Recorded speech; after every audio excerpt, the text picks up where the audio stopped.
Good morning, everybody. Good morning. Happy December 5th and happy birthday to my dad. Yep, that's right. My dad might be listening. You never know. He checks the replay. So, to the man who fathered me, thank you very much. I'm so happy to celebrate your birthday here on December 5th, 2022. And, ladies and gentlemen, are the Lakers back? We'll get into that. Could AD sneak his way in to an MVP conversation? The Pelicans behind Jose Alvarado. I mean, they are just fantastic, sitting number 2 in the Western Conference behind the Suns, who sit on top, just like Boston, just like last year. Magic came out and said AD MVP. We'll talk about that. Your NBA recap and an announcement. We are now partnered with Watch Playback, which is playback.tv. And we will have the schedule up here for you so you can tune in live with me and watch some basketball. There you go, ladies and gentlemen. Thank you for spending any part of your day here with us. Ever grateful. Be back in 30. Good morning.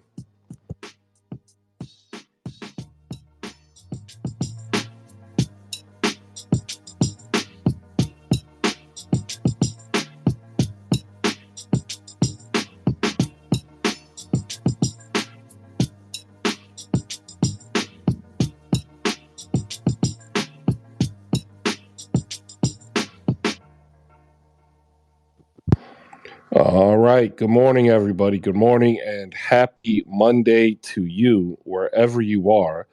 Thank you for making any part of your day part of ours here on HoopSpaces. And remember, ladies and gentlemen, Mondays were made for greatness. So you need to go and be great and say no to any of those greasy, salt flavored, preformed potato patties and say yes to some maple roasted walnuts and an extra bottle of water. That's right, ladies and gentlemen.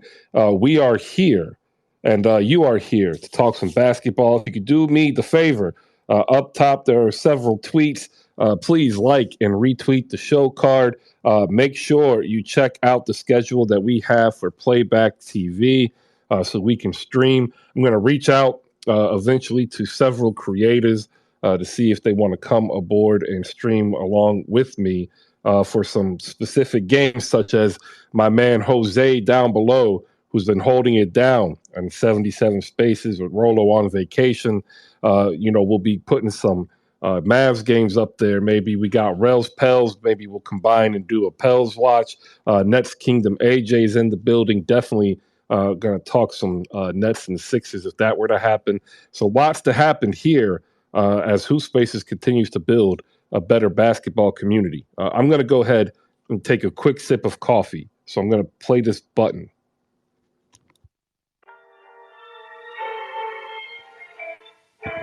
And of course, we are brought to you by our sponsor. Our sponsor is slamgoods.com. And if you haven't heard me say this enough, I don't know why you haven't. You can head over to slamgoods.com right now and use promo code HoopSpaces. Save 15% off of your entire purchase. That's 15%, man. That's some free money for you.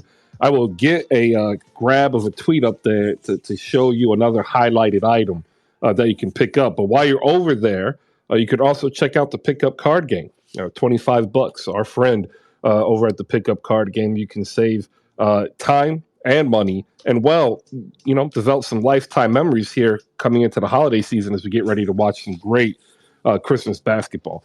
If you ever miss any of the show, we are powered by audiolabs.io. In fact, this week I will be finishing registering for their service to also take some of this content and produce TikTok and YouTube shorts. Shout out to Justin Patton down below, our YouTube coordinator. If you are a creator, and you want to go ahead and link up with what we're doing here at HoopSpaces on YouTube, hit my man Justin Patton up. I actually got his standalone YouTube video because I want you to see not just the stuff he puts up there for us, but some of his own work on his own YouTube channel. So make sure you check it out in the review, which came out today about 6:30 in the morning, straight to your email box. And if you haven't signed up yet, I do not know why not. It's free. All you need is an email. Like, give me your burner email, and you don't even have to open it. Let me know. All right. I'm trying to make it easy for you to stay on top of the NBA. All right, there you go. 6 of the 12 is already ready. I need some more hands to come up, and I'm going to go ahead and drink some more water, though, because it has been a very long day for me already, being up since 3:30. During the holiday season, it gets a little rough for me due to some PTSD. So it's not a good time of year for my deployment, so I get a lot of intrusive memories and flashbacks. So bear with me. I might actually kind of zone out a little bit because I am kind of tired. But we got 6 of the 12 up here after a fantastic Pelicans performance. We're going to get to that in a moment, but go ahead and say good morning to the good people, 6 of the 12, who just somehow just dropped. Which, by the way, this is a spaces wide issue, ladies and gentlemen. Spaces wide with connectivity issues and dropping. However, rest assured, Spaces is not going anywhere. One of the lead engineers was always there. She has not left. And if you have not paid attention, Twitter Spaces itself is becoming reference material for journalists from Fox News, Huffington Post, MSNBC, and the like. So I don't really believe Spaces is going to go anywhere. I believe eventually it'll get the attention it deserves with the full team and more investment. All right, real quick though, we're going to go to say good morning. These are good mornings only. We'll go to 6 of the 12. We got Rails, Pels, Ty, and Malika. I'll get the scores in, and then we'll let Ty open up because it is 2 o'clock in the morning where he's at, and he's been up. So 6 of the 12, good morning. How are you? Good morning, Chris. I want to say good morning to you. Good morning to the lovely people that's in this beautiful space. Good morning to Rail. And also good morning to Ty. And also retweet the show card. It's in the big board. Ready to start it, man. All right, appreciate it. Good morning, Rails. How are you? Hey, everybody. Good morning. Thanks for having me. Absolutely. Look at that. Short and to the point. I like it. Let me get Ty up here. Ty, you'll get our opening shot for the Pelicans, who won 121-106 over the Denver Nuggets behind a phenomenal performance by one Jose can no longer call me no shooter. Alvarado, who exploded for 38 points off the bench, including 8 for 11 from deep, 12 from 19 from the floor to go along with Zion Williamson's 25, 3 other players in double figures. And this was a game that they won easily, and they were out rebounded and actually sometimes even out hustled, which shows you the amazing offensive ability that the New Orleans Pelicans possess. We'll go to Ty first. We'll go to Rails Pels next, and 6 of the 12. Good morning, Ty. How you doing? Good day, everybody. I hope everyone is having a blessed day, morning, afternoon, night, wherever you are. Personally, I'm actually sick, and I've been having trouble sleeping the last few weeks. But to the Pelicans, we gotta respect our depth, man. One thing which we came in as Pelican fans is this is easily the deepest team that the Pelicans have had in franchise history. You can say that, the Chris Paul, David West, and Tyson Chandler team might be a better overall squad, but just this bench, man, you have, undrafted Jose going for 38. You have 17th overall pick Trey Murphy. He stepped in perfectly with BI being out. We have this year's rookie Dyson Daniels coming in, being a starter, and clamping up your favorite player in the league. Like, it's so refreshing to see when the last few years we've had to see a Sadaransky play minutes or a Gary Clark or a Kenrich Williams. Like, it's so refreshing. Um, I'm just proud of the team, man, that they didn't allow Nikola Jokic to just cook us, because in the first half, Willie Green was like, okay, we're going to play single coverage, allow Jonas to be on him. It didn't work. The second half, we started to throw bodies, and you could tell by like halfway through that third quarter, he was just gassed, man. He was making sloppy errors. He didn't look like he was trying to actually set solid screens. And, we kind of feasted on that. And Trey, that dunk, man, he's looking to put your favorite player on the poster. He's begging for it. Someone jump with him. And once he made that dunk, that's when it was just all all horses to the races. That's really all I got to say, as I'm just pretty tired. Yeah, absolutely. Great breakdown. And shout out to Tomas Sadaransky, who is averaging 8 points, 4 boards, and 4 assists for FC Barcelona. Like, it doesn't matter where he plays. He is slotted in for 8 points, 4 boards, and 4 assists. He could play JUCO, and I know exactly what Tomas Sadaransky's stat line will be. Shout out number 13, which, by the way, is one short of what my number was playing basketball. Up next, we'll go to Rels Pels, who hosts one of the best podcasts you can listen to, the Pels and Whistles pod on the Believe Network. She is an At the Pels 12 vibe curator. So if you come up here talking some nonsense, she's going to set you straight. Rels, thank you for coming up. What you got for us this morning? Hey man, thanks again for having me. Shout out to 6 of the 12. He's always up here holding it down for Pels fans. But yeah, man, I think our team has been looking really good lately. I'm kind of starting to feel like we might be a bit of a second half team, which is weird to say because in previous years we've been absolutely terrible in the third quarter. But last night we had the Trey Murphy show in the third. But yeah, just we were able to keep it close, going into the halftime and everything. And from that point forward. Um, it was just we were firing on all cylinders, right? And Jose, I think, they really hit on something when they found Jose. The guy went undrafted, and we were able to find him some sort of way and bring him into the fold. And he didn't play many minutes early on in the season last year, but once he did start playing, and once Trey did start playing, we kind of really saw that we got two really good picks. Well, one pick and one free agent signing, but then.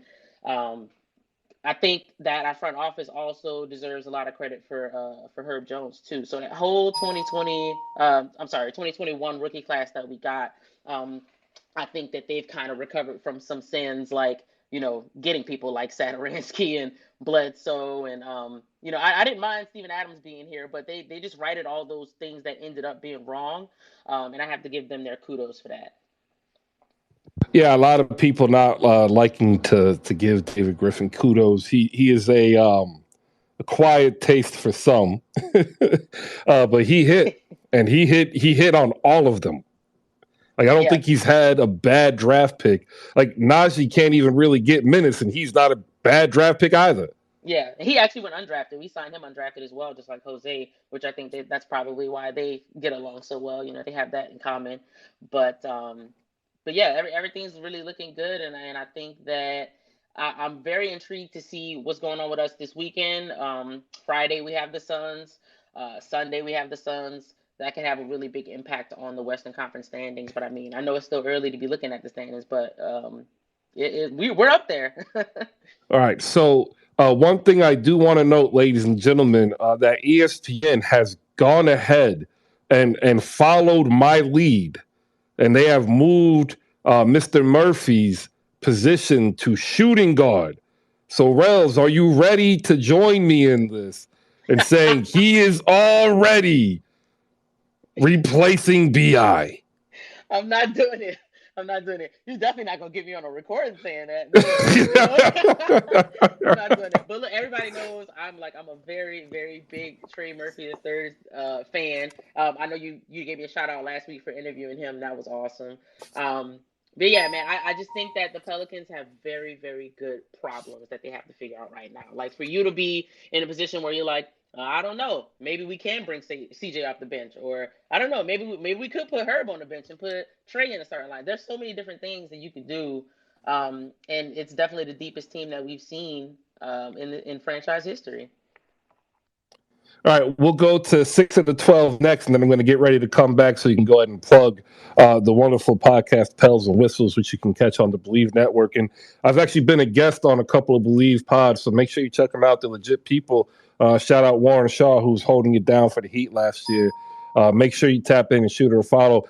6 of the 12, one of the most notable Pels fans holding it down here on HoopSpaces and on the timeline. Good morning, sir. You are prophetic. I heard you a long time ago saying y'all have to wait for when Zion Williamson returns and is healthy. He has returned. He is healthy, and the Pelicans look different. Go ahead, 6. Good morning. Good morning. I just want to say, make sure everybody, retweets the show card again on the big board. I want to start off also by saying, Chris, I know you're a food fanatic. You have your opinions about food. I wanted to ask you a question real quick. All right, go ahead. So, have you ever seen the gumbo that people make in the north? How it like they claim it's gumbo? It's really more of a soup. It's not a Right. gumbo. Exactly. Okay. Exactly. So that reminds me of David Griffin's first year or two here, right? Um, it's like he tried to make his gumbo. He didn't really have the recipe down. He wasn't in the South long enough, wasn't in New Orleans long enough. And now, over the last 2 years, he's kind of cooking up like your grandma does in the kitchen. All right. Like he has that gumbo ruin. He's getting the roux nice and dark. He's had, adding the Holy Trinity to it. I mean, look, like after everything that we gave him after his first year or 2 year, I mean, it was bad, Chris. Like, I mean, it was we were about to run him out of out of town. Like we were saying, that basically LeBron James carried him and this and that. But man, like just like Royal said, he absolutely deserves his kudos.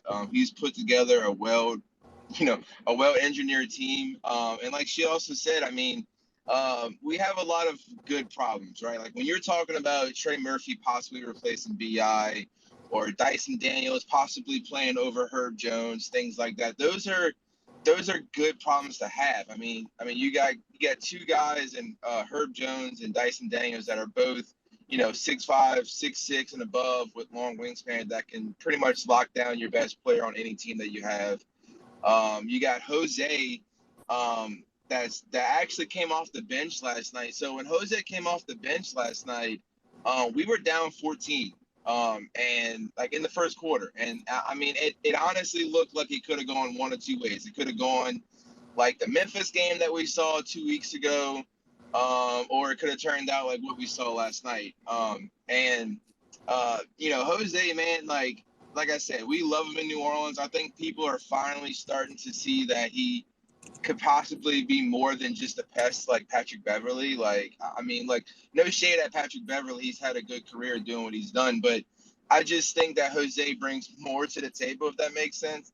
And man, Trey Murphy, like, look, I got to harp on Trey for a minute. That man, he is going to be special. And like you said, like for the outside world to have a conversation, like a talking point about is he better than Bi is kind of scary, because I still don't think the world has seen the best of Bi yet.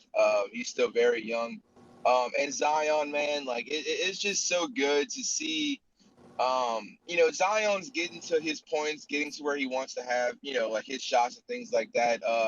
Zion made 23 great passes last night, and he really is on the verge to start having, multiple triple doubles.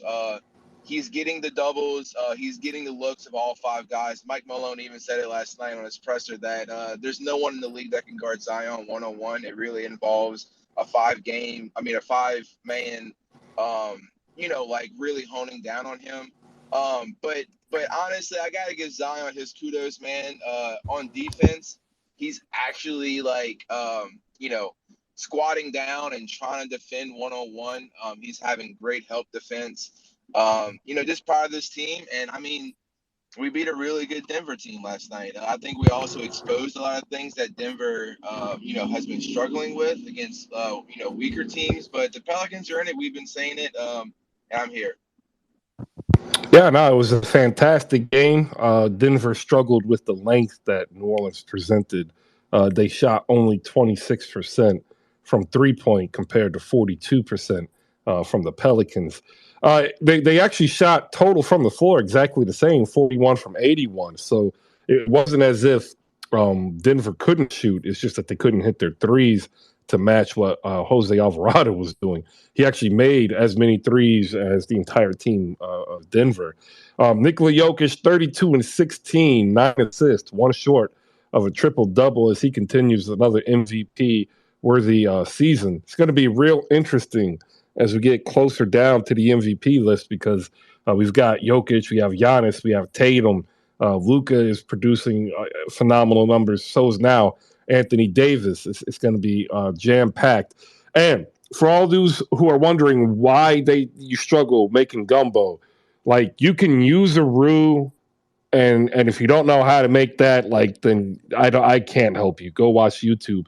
But really, it's the file. It's pounded sassafras leaves that make a true gumbo what a gumbo is, which is this really hearty, viscous stew. And so, if you don't know what gumbo file is, just go ahead and head over to your spice store and pick you up some and make some gumbo.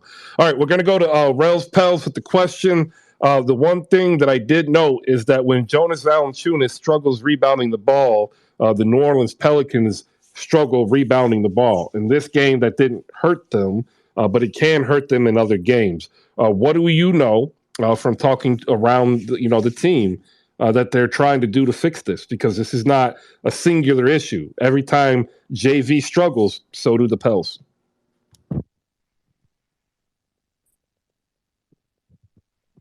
Yeah, I don't really know if anything Did we to lose her? I feel that we need to. What did you say? I didn't hear you. I But anyway, thought we lost you for a second.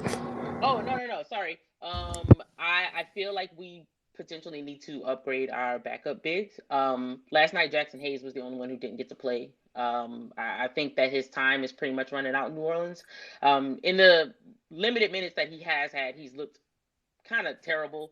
But you can't really get going with the amount of minutes that he's been getting. He either gets a DNP or he gets in there for like all of like 3 to 5 minutes.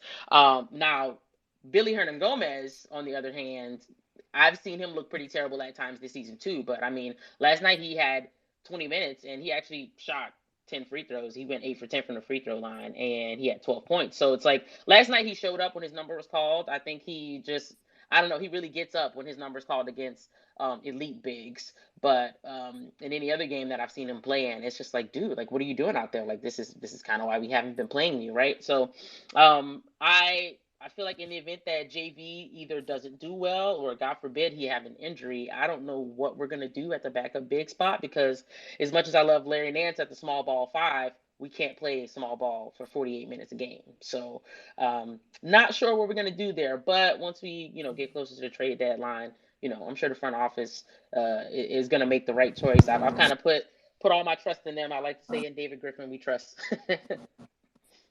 Yeah, I actually thought of a very interesting trade over the course of the game last night when I was noting that the fact that they couldn't rebound. And I thought this would be absolutely funny, but in a bad way, like a bad comedy. Devontae Graham could find his way back to Charlotte for Mason Plumlee. Ooh, spicy. That's spicy right there, Chris. I feel like Mason Plumlee is one of those guys where he's annoying when we have to play against him, but also if he came to New Orleans, I feel like he would forget how to play basketball. I feel like that happens a lot, and I just don't know if I can trust in that. Now, I know a lot of people want to get Miles Turner, and I'm just not for it. And he absolutely cooked us when we played them, but I'm telling people, the cost would be prohibitive. He like do that all the time either. So yeah.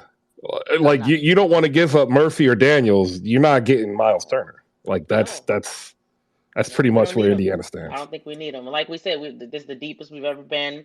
And earlier, like maybe 10 games ago, we're kind of like, okay, is this a deep team or is it not? But I think us winning 4 games without BI, we've missed Herb for the last couple games. I think our bench is kind of proving to us like we can do a little something when the time comes, the whole next man up mentality they like to talk about. So I don't know about the Plumlee thing. Hey, I'm just saying, like Devontae makes 11, Plums makes 8.5 next year. You throw in, let's say, Marshall, and you make salaries match with a second rounder.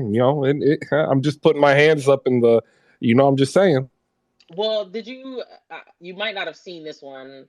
But I saw one yesterday where it's always the same people that we're sending out, right? It's always some sort of mixture of Devontae Graham, Garrett Temple, Jackson Hayes, and some sort of pick. So somebody put some sort of mixture of them up for us to get back Kelly Olynyk, and I hate it, but I don't hate it. I just don't like Kelly. I don't like to look at him. So it's like I would hate to have to see him for all these games I'm watching. But I mean, he's been really solid for Utah, and he's been serviceable in any other team that he's been on, I think. But it's one of those he's a situations. champion. Yeah, it's one of those situations where I don't necessarily want him to come to New Orleans, but if he was on the team, I would cheer for him for sure. But It's the what do I hair. It's the hair. I understand. I went to summer league, and everybody who I saw, I was like, "Hey, yo, so and so, let me get a picture." I saw Kelly Olynyk, and I let him walk right by. I was like, "Nah, I'm not even, I'm not even gonna go there." Oh, now you know what's going to be hilarious if he ever comes up on stage and says, "Hey, I would love to get a picture with you, Rels." Go ahead and tell everybody where they can find the Pels and Whistles podcast. Yeah, the Pels and Whistles podcast is on the Believe Network. We just launched right at the beginning of the season. So we're probably about 13 or so episodes into it now. It's available wherever you get your podcasts. We're also on YouTube. I think pretty shortly here, maybe we'll start trying to get some merch or something going for that. But um, yeah, that's where Pels and Whistles.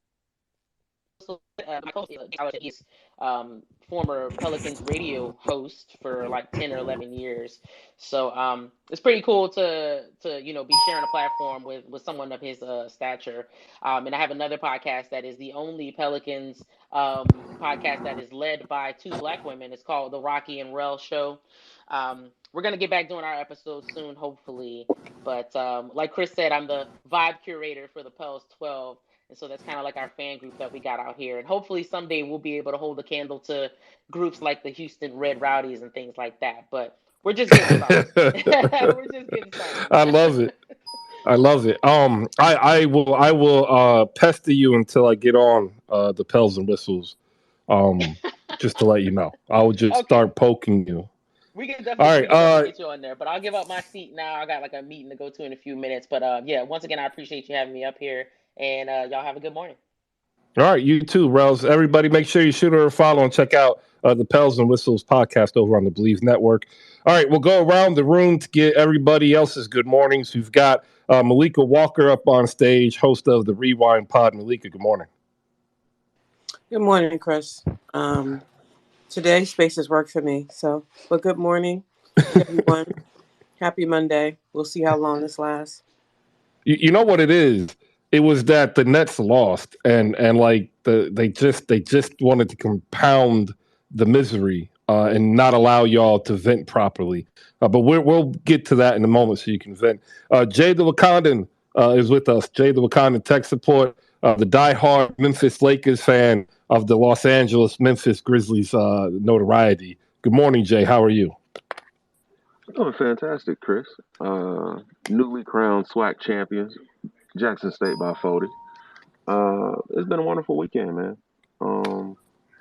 I smoked some salmon. It was delicious. Smoked salmon is delicious.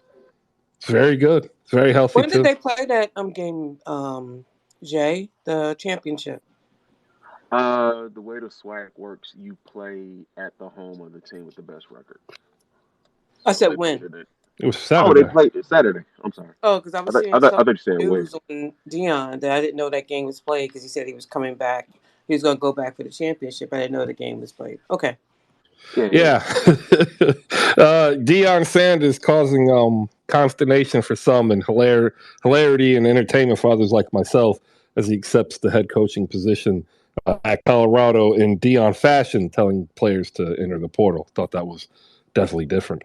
We have Micah Clark, noted Dallas Mavericks fan. Micah, good morning.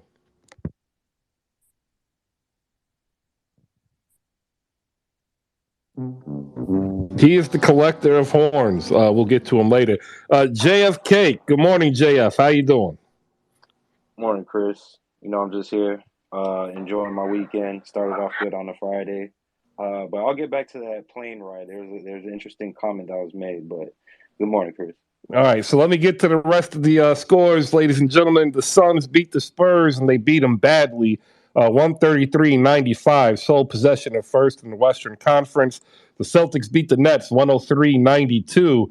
They actually won without Marcus Smart, and it was a defensive game. Shout out to Kevin Durant, though. Phenomenal performance. We'll get into that a little bit later. The Grizzlies grittied in Detroit, 122-112 over the Pistons. The Knicks, they beat the Cavs, and we will have Cedric Shine hopefully in here so he can yell about why the Knicks are just an unserious franchise as word comes out that Tom Thibodeau has decided to lock into a 9-man rotation, and Knicks fans are not liking it. The Lakers win 130-119 behind Anthony Davis's 55-17. The Kings light the beam again, beating the Bulls despite Zach LaVine's 41 points.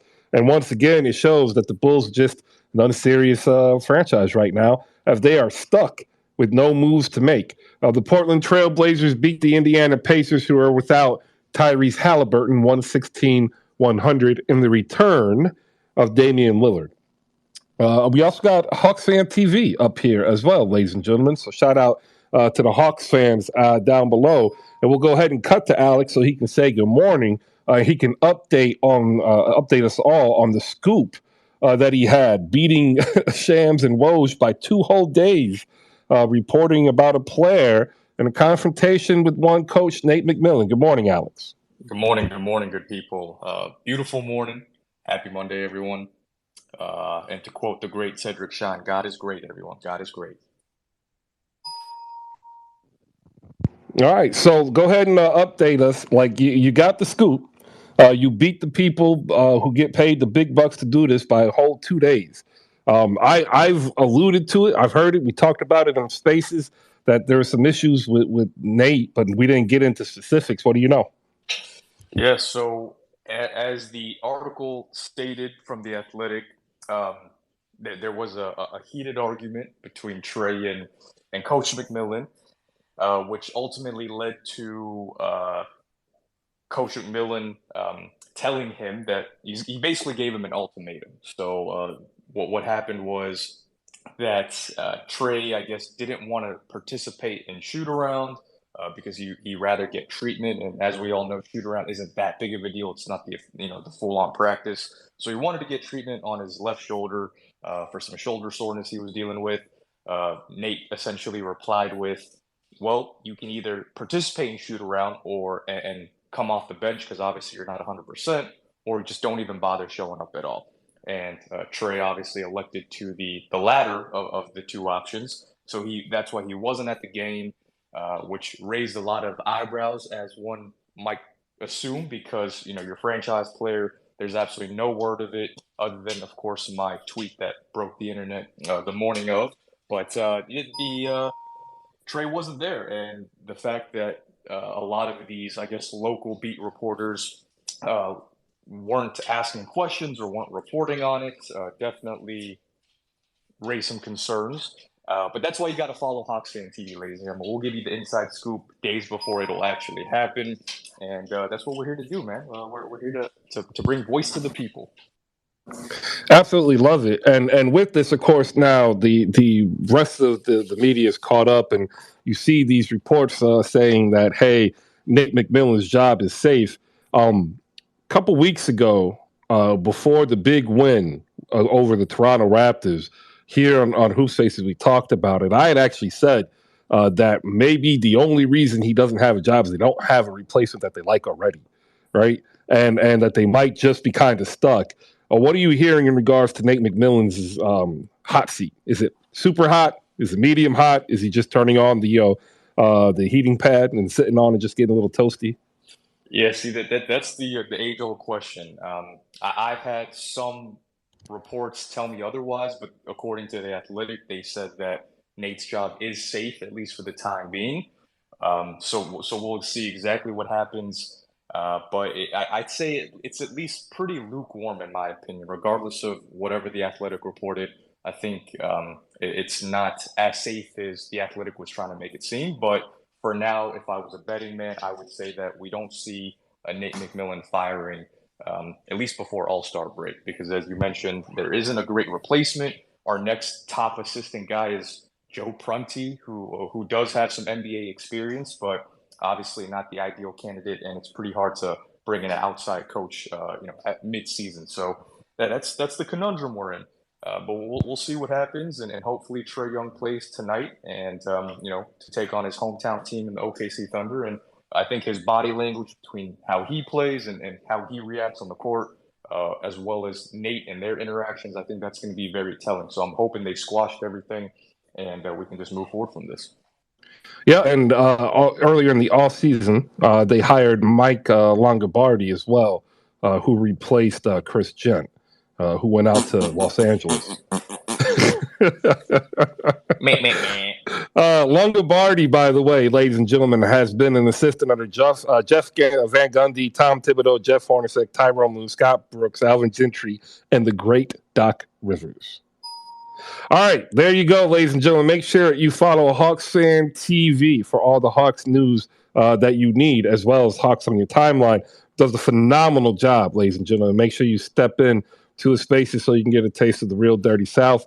Up next, we're going to talk Knicks since Cedric is here, and I want to make sure we can get him some time because he's also got to prep for one of the best spaces you can go to. It's literally like a vacation for some. If you've never been to New York, you can go by visiting KCDA. That's Knicks Chat a day after with Ian Halito and Cedric D. Shine, ladies and gentlemen. Make sure you shoot him a follow as he's coming up just now. The Knicks beat the Cleveland Cavaliers 92-81. There was a couple of highlights of R.J. Barrett, including a one-handed flush in the second quarter. The Knicks used just stifling defense in the first quarter, holding the Cavaliers to 16 points, making life miserable for both Donovan Mitchell and Darius Garland, who combined for 40 points on 5 for 20. That's 25% from deep. This is definitely a game that they missed. Their center, Jarrett Allen, too, as both Julius Randle and Mitchell Robinson basically took the ball whenever they really wanted to. Brunson, leader in points, 23. Randle, 18. RJ, 15. 9 players total, and that's it. Based on Tom Thibodeau's own post-game press conference, said he's locked in to a 9-man rotation. Said, you at the game maybe? Did you catch it live or you watch it at home? Yo, so I wasn't at the game, man. But hold on, let me be clear, man. I ain't really come up here to talk about the Knicks. No. Look, I just came up here. I want to show you love, man. I want to show you some love. Shout out to HoopSpaces. I haven't been able to be in the show like I used to be as much, but I'm grateful for you, brother. What you've done and what you've built on this app is nothing short of phenomenal. I think people got to give you way more flowers than you getting, so it's nothing but love. Shout out to the Knicks, of course. I'm a Knicks fan all day, but it's up. You know what I mean? Talk to me nice. You know what I'm saying? We up. Big stuff. Like I saw this and it kind of broke like my timeline. We're supposed to be congratulating you something on Founders Day. We're not gonna do that. We're not gonna do that. Okay. Shout out to Founders Day. Shout out to A-Fire. You know what I mean? I'm outside. I got my line jacket on right now. That's how you know. You know what I mean? Founders Day was yesterday. I'm walking around the house with my line jacket, which I crossed 19 years ago. So you know what I mean? That's where I'm at. But no, man.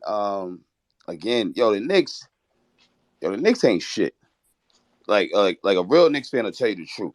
The Knicks ain't shit. They won that game. A lot of Knicks fans was hoping we lost that game because Tom Thibodeau got to go. Like, he got to go. It's a fact. Like, this 9-man rotation, they're letting up more points. Yesterday's game was just a travesty to anybody who watches basketball. It was bad. The fact that Cleveland only had 81 points, like, that just tells you how bad shit is. But so ever since they took Cam Reddish out of the starting lineup, they're giving up even more points. And now Cam is out of he sucks, man. Like Tom sucks. He don't know what he's doing. Like, you know what I mean? He don't know what he's doing. And Leon sucks because Leon is empowering Tom to do dumb shit. The team that we have, don't get me wrong, it's not that it's some super talented team, but it would be a better team if we had a coach who utilized our talents. We don't have that. And so I can't get happy about some bum-ass win. When we've been losing double-digit leads. I was at the game on Saturday when we lost with the to the Mavericks. I'm walking into the game. We up, bro. We like up like 14 points. And I was like, I was a little drunk, so I was happy about it. I was like, oh, look, we up. I knew better than that. And guess what they did? They got spanked. So look, for all y'all who shit on the Knicks, y'all talk bad on the Knicks, you can't talk bad on the Knicks worse than what we gonna talk on the Knicks as Knicks fans. You know what I mean? Pull up, KCDA, you know the vibes, holla at me.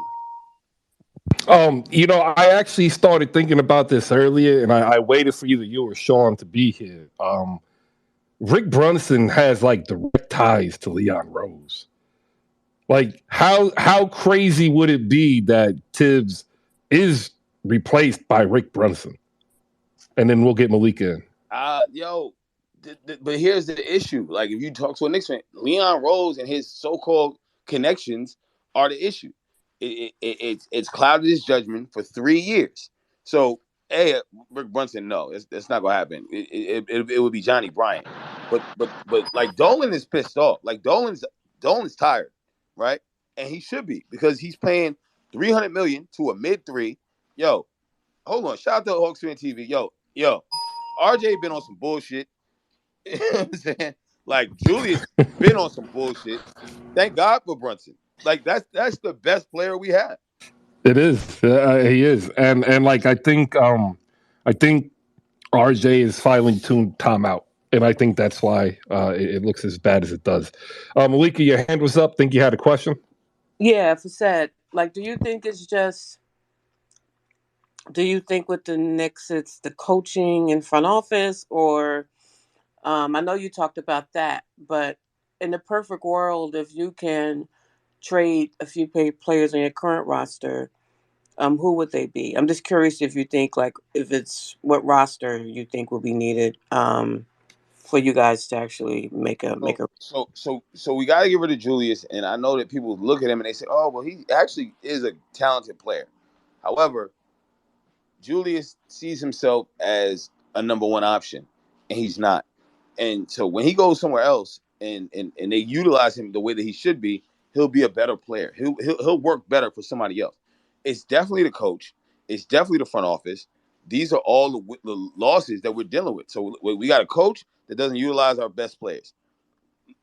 Go look at Isaiah Hartenstein's numbers last year in a way that he was being used in LA versus how Thibodeau is now using him. The game has passed him by. He don't got it. Yo, Tibbs a defensive coach. Yo, we're like 15th in defense. We giving up. I mean, we give up the 3 like there's no tomorrow. Like, it's just like, hey, come shoot on the Knicks. It's disgusting. You know what I mean? It's disgusting. And then I'm gonna keep it 100. RJ, his leash is too long. Like, bruh, he'll be like 6 for 22. Yo, stop shooting. Stop. You are hurting the team. And then he used to be like, oh, I want to be the best. He wanted to be a two-way player. He don't play defense no more. He got the bag and he don't want to play defense no more. So he mad. He like, oh, when we win, we heroes. When we lose, yo, players got to stop thinking they're going to get love when they're giving a mid product. The product is mid. It's bad work. Stop it. All right, so they are, though, in the 10th spot as the Washington Wizards lost. Make sure you shoot Said here, follow, and catch him on KCDA. It's going to be hilarious. Micah, your hand is up. What you got? Hey, Chris, how you doing this morning? I'm good. How are you? I'm great, actually. Man, you know what? So I didn't watch all the games, but of course I watched the Mavs Knicks game, and then I looked at the box score from the Cleveland and Knicks game, and I wasn't surprised because the take pretty much on Brunson is, as great as he is, he still struggles going against players with length that can actually defend him and close him off more. However, if he's being guarded by shorter guards, such as Darius Garland, such as Donovan Mitchell, probably going to cook. Like, that's just that's been his MO from even when he is with us. And hey, with the Knicks, man, okay. So I shot you in the DMs the analogy, right? Because this is how I really look at their squad. Is if you look at every piece of their main core, Jalen Brunson, even Julius Randle and R.J. Barrett, I believe all three of those guys could be number 3 options on a contending team. And it's just like you use it like, okay, I understand your feelings about Batman, but it works with analogies. So usually you have pretty much your core is a Batman, a Robin, and an Alfred, right? And boy, you look at that Knicks squad, man, their whole core is 3 Alfreds. And I just don't know how you compete with that at the end of the day. So I think they're going to have to consolidate somebody. Like, I think even some of my fellow Mavs fans got upset about, like, I feel like Julius Randle could work on the Mavs. I don't know. He would. I keep trying to tell y'all. The 2 best teams is Dallas and Phoenix. Right. You look at his contract and you say, okay, that looks like third option money. And to me, I believe that's what Julius Randle could be, is the third best player on a contending team. All right, so let's ask Cedric this. I'm gonna go ahead and mute your mic for you. Ced, I think Phoenix and Dallas are the 2 best teams for Julius. Like, I think there are other teams that might look at him because he is a phenomenal player statistically. He's still only 28. He's making a deal of a contract. Dallas has 2 contracts that are non-guaranteed next season, and Spencer Dinwiddie and Reggie Bullock. That totals $28 million, and the Knicks could clear themselves of Julius Randle. Would you make that trade? Yo, I just want to be clear. Yo, Micah, your fucking audio is trash, B. I don't know what. he's working on a construction that project. Shit was crazy. Yo, listen, I was listening. I was like, I want to hear what this brother's saying, but goddamn, that was terrible. I think Phoenix is where he should go. I think Dallas would be a great look for him. He would be home. You know, his mother's there, and it would be a good look. Would I take on Dinwiddie? I mean, the contract's over next year. I think you could get something for him even next year, like before the trade deadline. So I'm not against that. I'm not against either of those trades. But it's time for him to go. We can't keep clogging the paint the way we clogging the paint. Listen, man, I just had to let out a sigh. It don't matter what we do because our coach has lost a step. Yeah. You know what I mean? Like, yeah, he's lost this. Like people were last year. They were fire time too. They were going crazy, and I was like, nah, hold on. Like, no, like they're not wrong. He's lost a step. The game has passed him by. How can we be successful with a guy who is not utilizing players properly? And how does Leon look at that shit and be like, this is okay? He's nuts too. Get all you motherfuckers out of here. I'm sorry, I didn't mean to curse. I know it's a family show. You're My good. apologies. You're good. I get so many. Like it makes it easy, All right, appreciate it, Micah. But Ced's right. Like you're like working concrete today, and that's just too much. All right, next up, the Suns, as we just said, perfect fit. 133-95 over San Antonio. Greg Popovich is out with what the team calls a minor medical procedure. We'll find out. I think it might be a little bit more. This was just an absolute wash of the game. If you didn't watch it, you know what? You were better off. Keldon Johnson, there you go. That's it. That's all you need to know about the Spurs. It's either going to be Keldon Johnson with a 20-point game or it's going to be Devin Vassell with a 20-point game. Gone are the days that they both get 20-point games because everybody's figured the Spurs out, who are 6-18 and firmly entrenched into the Victor Wembanyama Olympics. All right, I'm going to hit this button real quick as we get up close to the second hour.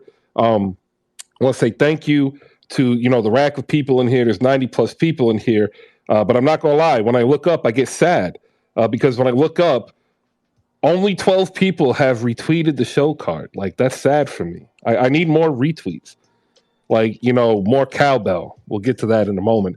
Brought to you by slamgoods.com. Head over to Slam Goods now and check out what they got in store for you. They have some new Funko Pops that are directly meant for Slam Goods, parishioners, consumers, people who read magazines because they're dope. Head over there. They're only $20 and pick up a couple, save 15% using promo code HoopSpaces. Save yourself some money. Get yourself your Christmas gifts for your family and your friends. And then with that money you save, get yourself a proper cup of coffee. Slamgoods.com, promo code HoopSpaces. Also brought to you by audiolabs.io. If you ever miss any of the show, head to YouTube. All the shows there unedited so you can get the full effect of the show. Powered by audiolabs.io. I want to give a shout out also to Playback TV, who is in the building. Make sure you shoot Playback a follow over at Watch Playback. If you look up in the Jumbotron, our first week's schedule for Playback is up there. We'll be there on December 6th because today's my dad's birthday. We'll do tomorrow Pistons, Heat, Lakers, Cavs. December 9th, we're going to go around the league, but we're going to feature the 9 o'clock game, Timberwolves and Jazz, because my son's swimming schedule doesn't allow me to get there in time. 10th, we'll do a full league pass shoot around starting at 8 p.m. We'll cover all the games. So make sure you download the Watch Playback app, which you can actually go online to the website, and it'll give you the instructions on how to get it from the Apple App Store through the beta project there. And I'm actually thrilled to do it because I've had so many requests, even from those who've now known me for a few years here, like Malika Walker, to say, I really want to watch a game with you because I want to pick your brain while we watch. You will have that opportunity. And you showing up will also help me as there is some possible financial compensation. But I'll probably do it anyway because I'm going to watch the games anyway. And why not? I did it during Clubhouse. It was really weird because you couldn't sync it. And then I tried Colorcast because it syncs. But this one will allow you to sign in to your cable provider, or if you use League Pass like I do, League Pass, and stream the games with me live on Playback. So there you go. Make sure you shoot them a follow down below. We'll get into the second hour. We got some more games to go ahead and recap. We've got some more shows we'll probably plug, and we'll actually have an honest discussion because I remember telling a couple Lakers fans, yes, a couple Lakers fans, including my friend Ryan down below, that the Lakers could be 500 by the end of the road trip. They are now winners of 3 straight. We'll get into that. But next up, though, we're going to say good morning to Andrea as she pops up here. And we're going to give a couple minutes to Jay, the Wakandan tech support, because I did want to talk a non-basketball topic. Jay, you ready? For sure. All right. So Deion Sanders goes to Jackson State University, says he's going to bring light to HBCUs, money, investment, and talent. Like, whether that's lip service or not, I don't care. What he did was phenomenal for Jackson State and other teams in the SWAC and the MEAC. I want more former players and other coaches to do the same thing to lift up even, the HBCUs to even higher level. But he goes to Colorado, right? And I put a tweet out, and it got 50-50 reaction. I laughed. That was my first initial reaction, was laughing. Because it's Colorado. And, this isn't the Colorado of the 80s and 90s. This is a Colorado team for, the last 25 years that hasn't done anything. There's lack of investment because of lack of funds. And then even yesterday or today, the president of the university said, well, the dean or athletic director, we don't have the money yet, but we know we're going to get it, so we're not worried. That's why I'm laughing, because to me it shines the light on real bad hiring practices within NCAA football. But as a JSU alum, I know you're grateful for what he's done, and I know you're grateful and happy for his success. But give us, people who don't follow JSU, and some of us who don't follow the HBCUs, specifically football. For me, I watch the basketball. What this actually did and means for the future, and what your thoughts on Deion Sanders are. Good morning, everybody. The the economic impact on the city itself, Jackson is kind of suffering Rust Belt symptoms without being in the Rust Belt. And what I mean is that the young talent is leaving. There isn't an industry in Jackson, and so the tax base is getting smaller and smaller and smaller. And so the economic impact, first of all, of Dion coming to Jackson State, facilities, all that stuff, honestly, that's probably what's going to be missed and felt the most. The second thing is Dion came in and said that, God led him here to uplift HBCUs and things of that nature. I would give him his grade an incomplete because as a football coach, and I get it, if you look at the history of good to great football coaches, it's kind of like 50-50 of whether or not they leave their first stop before their first recruiting class graduates. Urban Meyer spent 2 years at Bowling Green. I think Nick Saban did 1 year somewhere and ended up doing something, or 2 years, or wherever he North was. Carolina. No, that was Mac. Yeah, something like that. And then like Mac Brown did like 1 year at Appalachian State, and then ran offensive coordinator for Barry Switzer, and then he did. You're kind of breaking up now. Are you buy like some type of electronics? Yeah. Let me walk around because I'm like outside, so I could get better reception. Yeah, you're sounding kind of like robotic on my ears. Malika, do you hear He him sounds clearly? good. He He sounds sounds good. good. It sounds good. Okay, Yeah. then it's on my end. Go ahead, Jay. Okay, my fault. And so there was always a chance that Dion was going to leave early, quote unquote. But when you make the promise that you're going to establish a pipeline of talent, that you're going to uplift HBCUs, that you're going to do this and do that, that takes more than 2 years.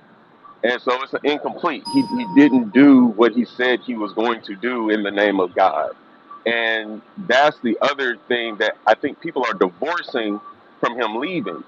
Since he didn't come in like a typical college coach, you can't really grade his leaving like a typical college coach. And I think that's the issue that, to be honest with you, all HBCU people have with them, not just Jackson State fans, because what we were sold was you were going to uplift the institutions, and then you did the whole 60-minute spiel, and you pitched Travis Hunter on being a pioneer. And Travis Hunter literally turned down millions of dollars in NIL deals, potentially, to come to Jackson State. And before you say nobody gets $1 million NIL deals, do Google. Don't do that because I'm really not in the mood to argue with people who don't have time to read. Yeah, they're And out there now. They're out there. yeah, and so as a Jacksonian, which is what Jackson State alumni call ourselves, um, selfishly, yeah, I'm sad to see him go. But as somebody who, because of Dion, got back into college football, the Colorado job is scared money. It's not a good job. The Georgia Tech job made more sense. The Auburn job made more sense. A lot of people don't know that. I think Dion. I'm not saying I think. I know that Dion was negotiating to get the TCU job when he was in the hospital last year. So when people say that why didn't Jackson State quote unquote fight to keep him, we can't. The budget wasn't there, and you can't try to fight to keep somebody who was negotiating to leave in the middle of last year. Yep. So the other thing is that going back to Colorado, as Chris alluded to, they don't have the biggest budget. So not only are they the worst team in the Pac-12 conference, the Pac-12 conference is dying. And that was the other thing about the move that I found really, really curious is that you went to one of the broken schools in the Pac-12 who's going to lose money because USC and UCLA are going to the Big Ten in 2024, 2025, something like that. And so Colorado's choices are to join the Big 12 that won't have Texas and Oklahoma because they're going to the SEC, or stay in the Pac-12. And so this job, even though he got a 5-year contract, Colorado won't be in the same position for 5 years. And that's why I felt like this wasn't the job. But I think Dion was, because he lost the TCU job last year. Um, He I think felt he was that it just was the scared. best job Yeah, available. Yep. yeah. I And I I think he had felt like he accomplished everything he could in the SWAC as far as competitive. Because I mean, he's beaten SWAC teams by an average of 20. But I would argue that his coaching um, needed more refinement, because the other thing is, if you don't follow SWAC football, SWAC football is a cookie cutter league. There's not a lot of offensive or defensive innovation, and Dion was winning just because he had the better athletes. And you can't go to a Power Five school and tell Power Five offensive coordinators that you're running man coverage across the board 90% of the time. Like, they're going to put 50 on you because they're there's too gonna many. learn. They're gonna learn Yeah, there fast. no. I mean, there's bubble screens, there's jet sweeps, there's RPOs, there's a lot of stuff that's designed to cook man coverage. All right, And so yeah, I'm I sorry. want to. No problem. I want to get some other people in here because their hands went up as soon as you started talking. All right, we'll go this way. We'll give you 60 seconds, and then we'll let Jay respond. We'll go to Paris Anderson first. Paris, go ahead. What's going on, everybody? Yeah, shout out to Jay. That was a good breakdown. And let me say this first and foremost: you're smarter than me. You're more knowledgeable than me. So take it easy on me, right? So coming with a guy that doesn't know too much about college football, and I'm trying to give him something, because he was there. Can we give him something for at least coming to the school and bringing light to the school for like a dumb guy like me that doesn't know too much about college football and black universities? Like, oh, he put a light on there for a while. Like, can we give him that time? Well, sure, but we also have to acknowledge that HBCUs did more for Dion than Dion did for HBCUs, because Dion wasn't eligible to coach college football. He went to Talladega University or college, I'm not sure which, but they're HBCU. They gave him basically an honorary degree so he could actually coach. And then he didn't coach at Jackson State out of the goodness of his heart. Everybody else turned him down. And so, yeah, sure, he did great at Jackson State, kisses and flowers. But we did more for Dion, because without HBCUs, He Dion has to wouldn't have have. his. Yeah, he wouldn't have had a coaching job Yeah. on two levels. So, Appreciate that, you Jay. know, no problem. All right. Next up, we will go to JFK. JFK, 1 minute. Go ahead. Yeah, so I think sometimes we're just hearing from maybe an alum, and here's a couple things I got to say. And please do not take any disrespect when I say certain things. First things first. Uh, I'm not sure why he even took the Jackson State job in the first place. Because I know Dion and he doesn't really like the country. He'd rather go to somewhere where he knows a little bit nicer. And I don't think he really would like Mississippi, especially when he had to put his own resources in to house these kids during the water situation.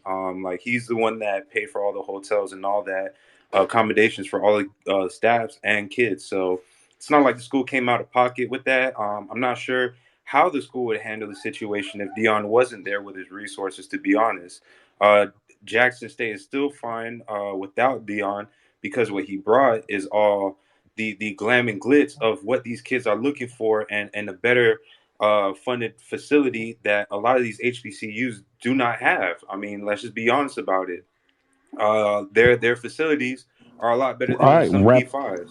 Wrap it up a little bit. It's All been right, a I minute. got you. So all I got to say is that sometimes you just got to understand that he's creating a bigger opportunities for these kids. These kids are going to get a lot more notoriety, even if it is a Colorado, compared to Jackson State, just because they're on the P5 level. And I wouldn't disrespect him right now about what he said to the Jackson State All kids, right. because You're at the at end of the day, he 90. gave him respect by giving him a speech going out. Malika, 60 seconds. Go. I also am not a big, unless it's Rutgers where I went, I do not watch or care about college football. But when I look at what I put in a jumbotron, I mean, it looks like he did some good things while he was there. Like, there's some new facilities, new locker room, his economic impact. I mean, I didn't think Dion was going to stay there long. I was hoping he would stay there a little longer, but I honestly didn't think he would stay there long. So I think, yeah, Jackson State did something for him. It got him on a bigger stage. but he also did something for Jackson State. Like All I right. think they did something for each other. Uh, That's it. Xavier, you're up next. Yeah, I just wanted to kind of help everybody understand why he went to Colorado. He's following after another brother in college football, Mel Tucker. He went to Colorado, went 5-7, got a Michigan State job right after that. Colorado is such a cesspool right now that if you have any inkling of success, the rest of college football looks at you as a gym. So that's why Dion went to Colorado. It makes way too much sense for him. He could go 4-8 next year and genuinely end up at a job in a better school. That's why he went to Colorado. Yeah, but the Mel Tucker thing isn't fair. Mel Tucker's from Michigan State. I And understand, and the but other and the other Colorado is thing also bad. It and the is other bad. thing and the other thing is let me get something straight real quick. This idea that Dion is going to Colorado because FBS level of college football needs black coaches is also uh, BS because the way college football works, if you don't know, is that when you have a dominant program, if they can't get the head coach, they go get the assistants. And Dion has I want to say he definitely has a white offensive coordinator here. And I want to say the defensive coordinator is white as well. And he's not. I know Zimmer, the ex NFL coach, is the defensive consultant slash quality control guy, which is basically parlance for the defensive coordinator that we can't pay to be the defensive coordinator. Um, and he's white. So, as far as Dion's dominance goes, like I said, the scheme he was running did not make other schools, even at the CS level, which is what Jackson State plays at, go poach his assistants. Like, as well as Shador played over the last 2 years, nobody poached his quarterbacks coach. As well as many yards as he threw, nobody poached his wide receivers coach. Yeah, they couldn't afford Um, him. that's what I'm saying. But even at the FBS level, like Appalachian State, your Texas States, your Southern Alabamas, your schools that y'all don't think about, your San Jose States, they also didn't poach Dion's assistants, despite the dominance. And it wasn't because they were black. And so the thing is that this idea that Dion felt like, well, there needs to be more black coaches in the FBS. There was another path of you continue to dominate at Jackson State, you continue to recruit really, really well, and you out recruit half of the division of football above you, and then other college programs will then start poaching your assistants because they can recruit well, which is 50% of the college game. And so it's this It's Dion it's situation it's is simple. complicated. Yeah, it's simple, but it's complicated on other levels that All right. you can't really believe what he's selling you. Let me get Michael in here. We're almost at 11:10. That's when I want to move back to basketball. We have JB Fortis lined up with a Kyrie Irving question. Michael, you'll get the last word on the Deion Sanders talk here. You got 60 seconds. Go ahead. Yeah, long story short, I think that a lot of people are polarized because if you understand the HBCU community, you understand how important culture and legacy is. Simply put, a lot of HBCUs already lacking in resources, and so doubly their athletic programs are lacking in resources. So, yes, we can underscore. Yeah, Dion had to come out of his pocket to pay for a lot of things at Jackson State, but hopefully it gives people an idea of just how far behind Jackson State already was. So, I mean, that's something to unpack. The other thing is when you I think a lot of commentators don't have the capacity when in sports media to understand HBCU culture and why losing somebody like Dion is such a big miss for the university, unfortunately. But also, it underscores why the coach earlier in the season that wasn't fond of Dion said he ain't swag. Whether or not Dion is swag, I think is totally up for a different discussion. All right, go and wrap it up. Yeah, but he brought a lot to the school. So I mean, this happens in college sports all the time. So we shouldn't throw tomatoes at Dion like Nick Saban, Urban Meyer. All these people don't go to 100 different schools. All right. Yeah. No. I last thing I'll say is like I followed Dion because he's Dion when he took this job. Right. I had stopped watching football, both pro and college. But what I thought he wanted to do was a combination of self-aggrandizement as well as open up a pipeline for new style of coaching within college football. He has actually been very outspoken about how he views this process as antiquated. And I thought that maybe part of this was him wanting to actually really stick it and try to prove that Nick Saban, isn't anything special, right? But I also thought that it was also the play that would put him in the best position for him because he is who he is. And he gave up what he gave up to do this. And in order to really make it successful, so he can look in the mirror every day and say, I told them I would do it and I did it, this is why he did the Colorado move. My issue is that it's Colorado. And from a non-athletic point, they are struggling maintaining their science department. Like I know because I know a couple of people out there. And that's why I was like, you are leaving relative safety and the Georgia Tech opening we could talk about, but there's a academic requirement to the one of the greatest engineering schools in the country. But like you had USF available, you had a couple other lower level non-Power 5 teams available that I think he could have went to and accomplished the same thing at Colorado. Because once again, Colorado's in trouble, and like this is really just a forebearer or foreshadowing event as we start seeing the education bubble start to stretch and get ready to pop because Colorado ain't the only other school in trouble. Yet Chris, somehow they Chris, get are you millions. saying? Huh? What? Chris, are you saying like you expect more from Dion? I'm trying to understand No, because for me, I don't. He did exactly what I thought he would do. I just thought me he was too. smarter. I That's just all. think Colorado, like, I think the only way to go is up there, right? So I think it's the easier job for him. I think it's the opposite. Rather than go somewhere else, all the other options he may have had, there's a certain expectation that's there if you go to one of the other schools. Anything he does positive is going to be glamorized in Colorado right about now. Not to mention it's going to turn African American.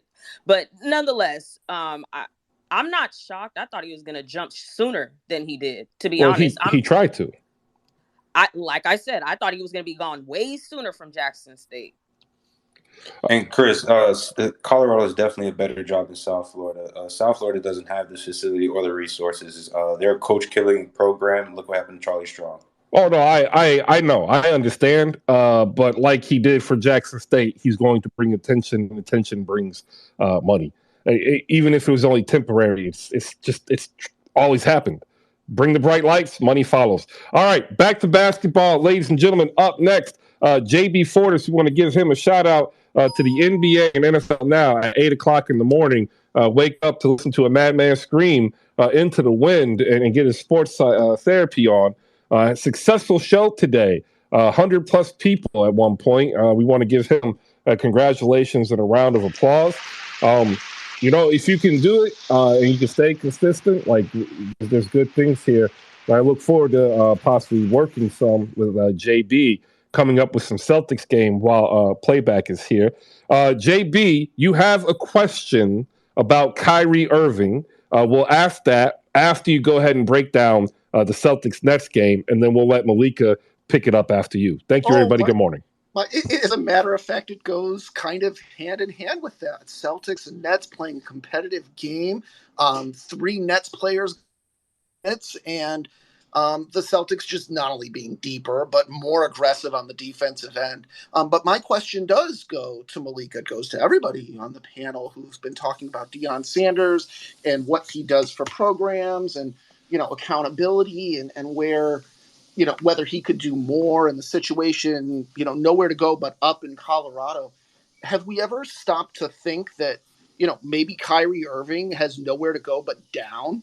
And that maybe he makes every situation that he goes to worse, especially with the Nets. I noticed because I subscribe to HoopSpaces newsletter brought every single day. I noticed that Kyrie Irving didn't have any quotes. I noticed that he wasn't there to hug all of the Celtics players afterwards like he was when the Brooklyn Nets were winning. I noticed that he wasn't there to sprinkle sage on the court. I noticed that he wasn't available for dapping up or anything. By golly, Kyrie Irving just had to run out of the building. Is it because he was only good for 18, 8, and 5 in the game, or is it because he's just not that good and his team isn't that good and the Brooklyn Nets are kind of a mediocre franchise? I don't understand why, if we're going to, expect so much of Deion Sanders, why we can't expect more out of Kyrie Irving unless he just doesn't have anything there to expect. So yeah, that's my question. Well, the answer is that he was probably trying to save his contract with Nike, as he and Nike have decided to part ways, which just broke several minutes ago via Shams and a couple other people. That would be my guess, is that he was trying to secure any means to a successful uh, partnership. Do you think playing better might have gotten any inkling, or do you think that he's? No. Oh, okay. Yeah, I think this is just continued fallout that is probably unwarranted, but nonetheless will happen. Malika, pick it up. What do you think? First of all, Kyrie and Nike were going to split anyway. If you remember last year, when Kyrie had detested his newest sneaker and said it publicly, he was not shy about how he felt about his sneaker release, how he felt about it at all. So I think this was coming, and Nike's using this as a ruse to get to for them to look good, to get out of this contract. That's honestly what I think about it, because this was, you saw the writing on the wall when Kyrie hated his shoe last year. Now, in terms of JB's, I'm not even going to bother respecting his question enough to even respond, because I just think it's dumb as hell. Well, they're And bad. no, I'm just don't have the patience, JB, for your questions when it comes to the Nets. I mean, I get it. I mean, I think that the Nets are a team that you hate. It's a team a lot of people hate, and that's fine. I was here before the hate. I'll be here when y'all stop hating us, when, in the future. But last night's game, I didn't think that. I mean, I love my Nets, but I think in terms of cohesion with my team and the pieces we have, we're just getting players back. We've just got 100% of our players back, and we still don't have everyone back. We still have Utah and Ben on injured, but I know that we're getting our flow right now with TJ Warren now coming back, and Ben will be back soon. Utah will be back soon. I didn't think we were, honestly, I know Saint and AJ are in the audience, and maybe they could speak, have different opinions, but I didn't think that this game, I'm glad we were competitive for most of the game, but I felt like some of our possessions were sloppy as hell. Um, KD played, the full game on the floor, but I sometimes feel like my team, 48 minutes. I feel like I say this all the time in those Twitter spaces. We forget that the game is 48 minutes, and we didn't play 48 minutes. I, like some defensive possessions were okay, but some of them weren't. I just feel like as a team, we're not. I feel like there are tiers in the NBA. I know we all feel that way. I feel like of course, the Celtics to me are the best team in the East, and it was a good matchup. It was a good game for us to assess where we're at, and KD's going to KD. Like, I'm glad he had a great game. He's my current favorite player in the league, but I'm not surprised that we lost that game. I saw some positives, but we have a ways to go. And we'll see where it ends. That's where I'm at with it. And You Wanna had 8 it should have turnovers, been. Kevin I Durant. didn't feel we were going to win that, but we, but hey, wanna we were competitive through some of it. I want to give Right. Well, wait a minute. Do you think that Kevin Durant committing 8 turnovers, including 4 in the fourth quarter, the second half of the fourth quarter, had anything to do with disrupting the Brooklyn Nets flow, or do you think? Yes, I do, JB. I mean, yes, KD has had turnovers all season. He's had high turnovers all season. I don't believe he should be handling the ball as much as he does. A lot of us on Nets Twitter, have been screaming that KD really, with the turnovers, we haven't given him a pass on the turnovers, and It's a problem. To me, he should be handling the ball less than he does. Malika, tell him And to of course, just it's a check you problem. in 2 months, girl. Like, I don't know why you upset, bro, or getting JB just knows irritated. how to. No, He does JB that. knows He and how. Jonathan and He Jonathan. just he just knows how to get on my nerves, and I'm actually I can holding tell. Oh, holding it in a I'm little sorry. bit. Like, don't take me But too you would seriously. think this Yeah. team was the Warriors or this perfect I team, I and it isn't. wanna So I I just wanna wanted to keep. We can keep it moving. I wanna shout out TJ Warren. If you don't know, it's been 2 years Yep. since he has been on the basketball court. He came back against the Toronto Raptors. He played again last night. 18 minutes, 1 for 4, 4 points, 2 boards, and 1 assist. I put it in the review. I'm not going to tell you what I put in the review. You should read it because it's what I write, and like I want you to read it. But I am happy that he is back, and it's been a long journey. As someone who's done some strenuous physical therapy, it's not easy. It's not easy mentally. No, it's It's not. not easy mentally, and more importantly, it's not easy emotionally.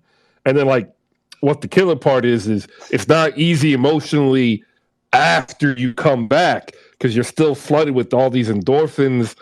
So let's just give him a shout of applause here as he makes his way back. I want to get a couple other people in the league before you close it out on the Nets and JB closes it out on the Celtics. We'll go to Paris first. Paris, 90 seconds. Go. Right. Just wanted to respond to JB really quickly. That was a horrible take, JB. Almost as bad as your profile picture. Listen, when you attack black athletes, right, that won an NBA championship already, like he already won an NBA championship, right? I attacked the teams. Boston Celtics didn't win anything. Kyrie did. You know what I'm saying? The Nets haven't won anything.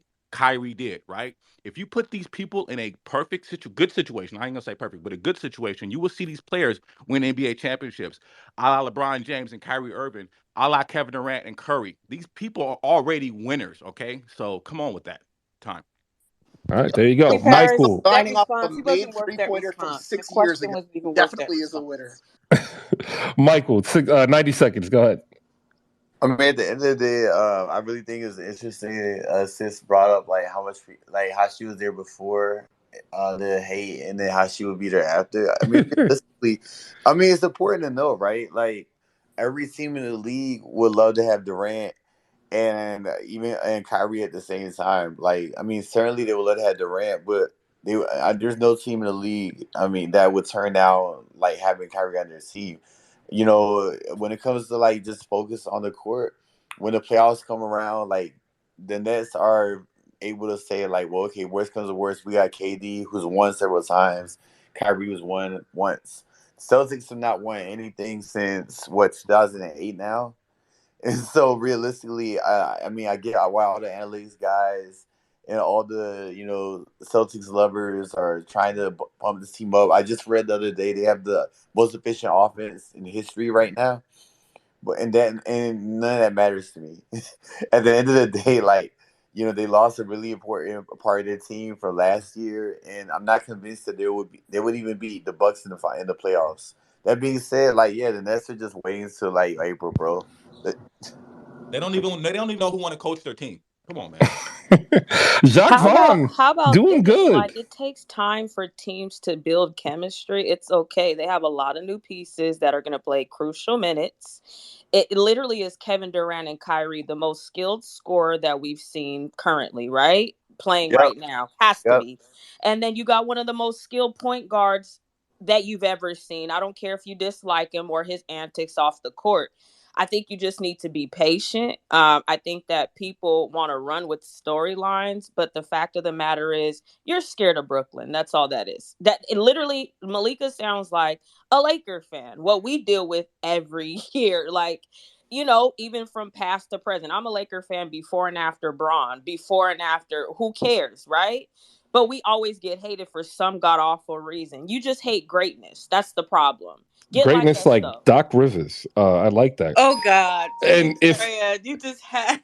if you look up top, ladies and You're gentlemen, so annoying, Chris. You are. there is a question, and the question is a very simple one: who is the best team in California?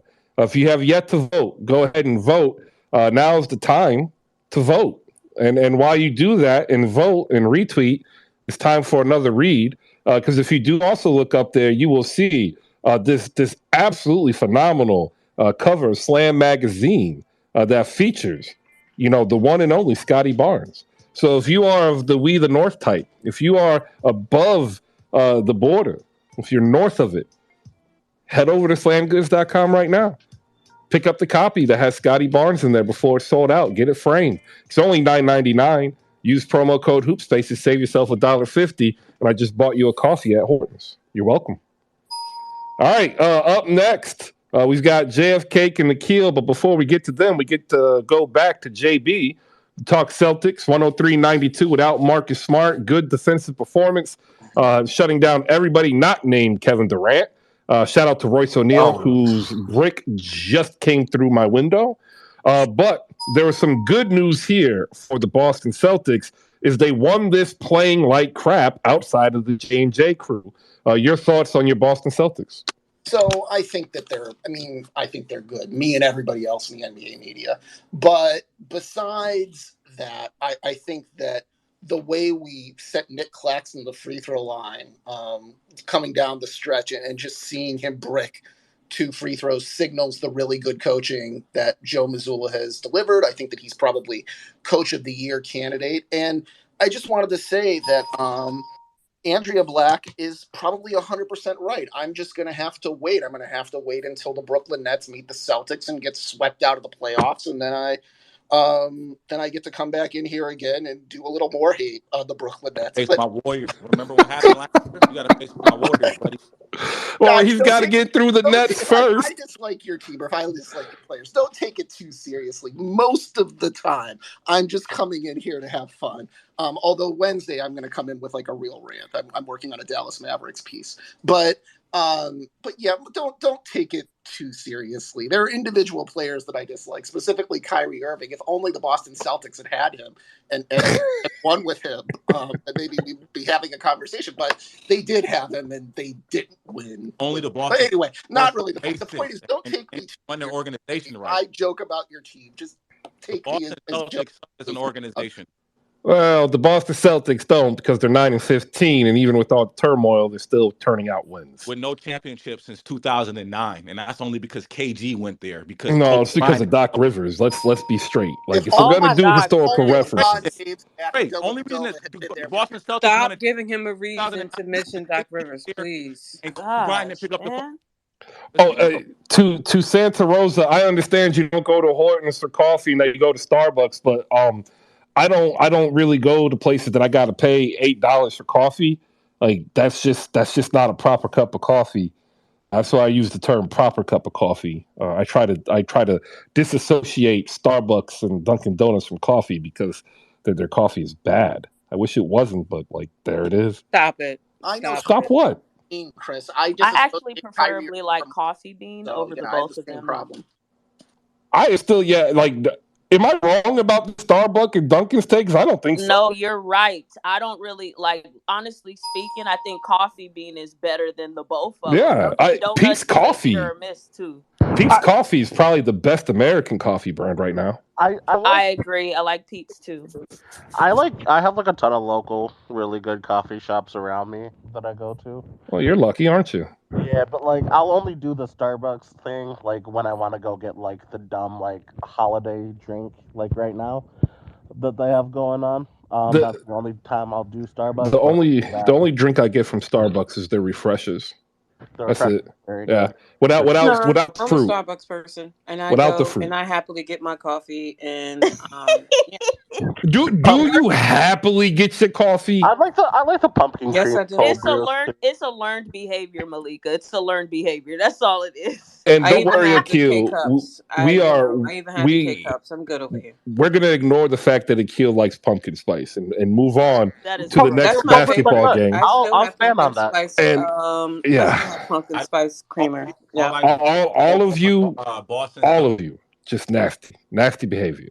Oh, are we still talking Boston, Brooklyn? No, we're going to Memphis and Detroit because Detroit lost to the gritty kids out of Memphis, 122-112.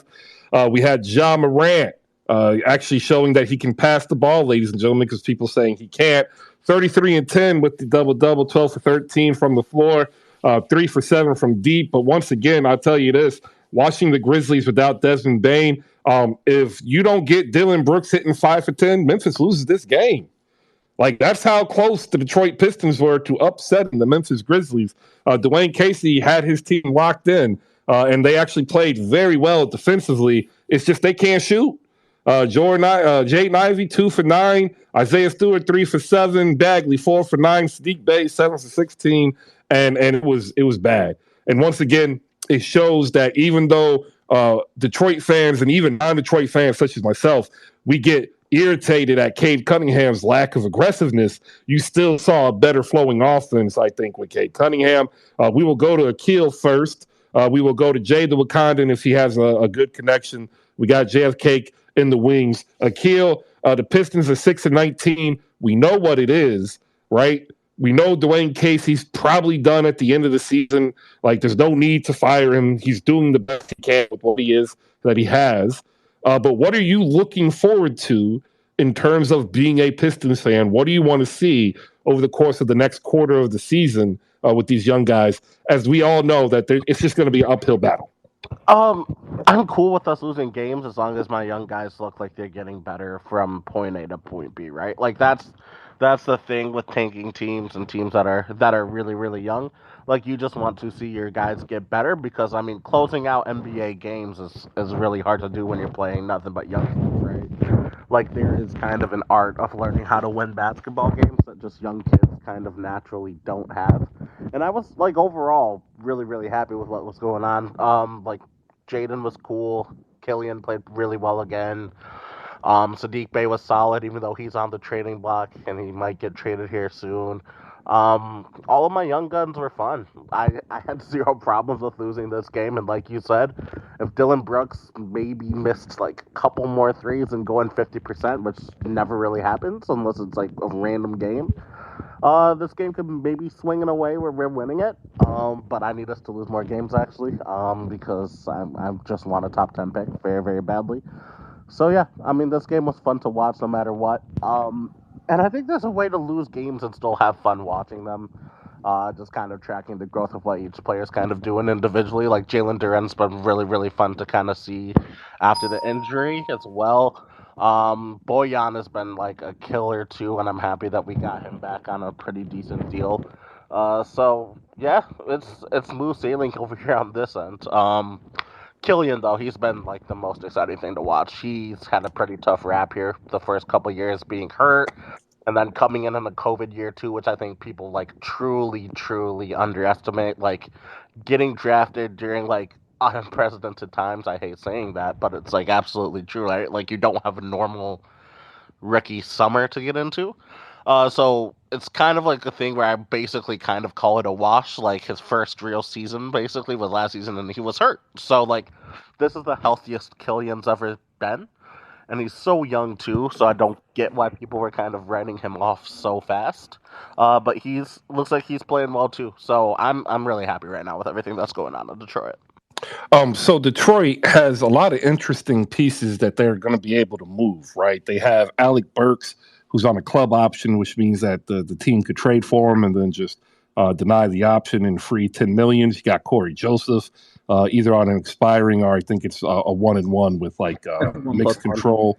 Yep. You've got Hamidou Diallo, you've got Nerlens Noel, you got Magruder, Bay, and even Isaiah Stewart, because it's only a matter of time, right? With Duran.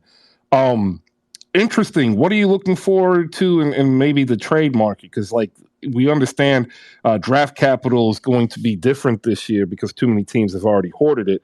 So like, would you be okay with, let's say, the Dallas Mavericks, right, sending in, let's say, Dwight Powell, or maybe even THJ, because it's going to be a couple of years where you're not competing, and then they send you another young player or maybe a late transferable first to 2 seconds. Is that the type of thing you're looking forward to as a Pistons fan? I want THJ has too much money for me right now. What's his contract? What is he, like 90 mil? 17 to 19. Yeah. How many years does he have left? After this year, 2. He'd be Okay. he'd be on the same with Bogdanovich, and he'd make less Okay. than him. So actually, I'm fine with what I'm looking at right now is shorter deals. Like I need the money to come off the Bucks as fast as possible. Like that's the biggest thing. So I want guys who are on 1 to 2 years left on expiring deals or picks or All young. right. Yep. Cool. We'll go to JF Cake real quick. JF, your thoughts? Yeah, I had thoughts on the Boston game, Chris. Mm-hmm. Yeah, I think what we're starting to see some chinks in Boston's armor. Yeah, I understand that Jason Tatum's having a good career year, but to be honest with you, what he's shown in that Heat game is he became a shell of himself, and we need to have a conversation about Jaylen Brown's real role on that team and what it should be compared to what it is right now. He's just been showing me a lot more consistency ever since the finals from last year. And I think the biggest issue right now is they're missing a big. And to be honest with you, these teams that are going against them, either they have a big or they don't have a big. But I think the teams that do have the bigs, like the Philadelphias, even the Milwaukee Bucks and stuff like that, I think they're going to start giving them a run for the money later on in the season. So I saw that happening when you have Luke Kennard coming out and playing more minutes than he did last year. And Al Harford, it just looks like he has, two more slower steps than he did last year. I think Boston's still the best team, but to be honest with you, I do see certain chinks in their armor, and I think we're not seeing that just because there's a lot of other teams that are not doing as good as they should be right now, including the Brooklyn Nets. So I'm kind of medium on a lot of these teams right now until we move a little bit closer to All-Star game. And you would only be medium on there, not because the Miami Heat would be on that list, right? I mean, but if you see what's been happening with us, we've been showing signs of improvement, even coming back. Like, look, we played a game against the Celtics without Jimmy Butler, and then we played it with Jimmy Butler. It showed that Bam probably needs to be the number one option right now, and Jimmy just needs to do Jimmy. I think he's dominating in ways that we didn't see last year, becoming more clutch. So these are the type of progressions I'm seeing. I think what we're just seeing from the Celtics is just maybe one man's progression, but I'm keep so up with that. This, confused, yo, bro. I'm I'm so telling you, confused. man, the flip of the coin was instant. All I Nitpicking. Right. all when I realized that he's a Miami Heat fan, that's all I needed to know about this whole But conversation. how do we just trash the Boston Celtics, bro? I'm I not don't trashing them. understand. I'm just saying that we're finding No, chinks but in their I don't armor. You're acting I'm understand. like I'm But not like, so being what? positive. dead. I'm But not. this has JF, been let me the. ask you this. But I we have a should have Let me a question. ask you this, conversation about right? Jalen Wait, Brown, though. JF, really I quick. don't Jalen understand Brown needs how. that conversation, though. Yo, JB comes up and gets Malika going, and JF just doing what JF does, exuding heat culture's got the panel up here in a tizzy. The Miami Heat, ladies and gentlemen, are 11-2. The Boston Celtics are 19-5. One team averages almost 121 while keeping their opponents to 113. The other one actually averages less than they're giving up. Who do you think that is, ladies and gentlemen? So, Chris, Well, you looking at overall stats or the actual game? I've watched every Miami Heat game, and I'm just using the stats as the baseline for comparison, JF. There are games that Miami looks really good. They tend to be the games that Bam Adebayo is the number one option, who gets 18 to 22 minutes. But as a whole, the Heat are worse than they were last year. Facts. Y'all have no wins. Too. Yeah, we started off worse than we did last year. That's obvious, Chris. It's always a second year slump. When we make a Nah, big this ain't a run, second year slump, What? man. no, I'm talking. Look, understand what I'm saying. Understand what I'm saying. Every time we make it to the finals or further in the playoffs, we usually start off slow the next year. It's just since Jimmy Butler's been here.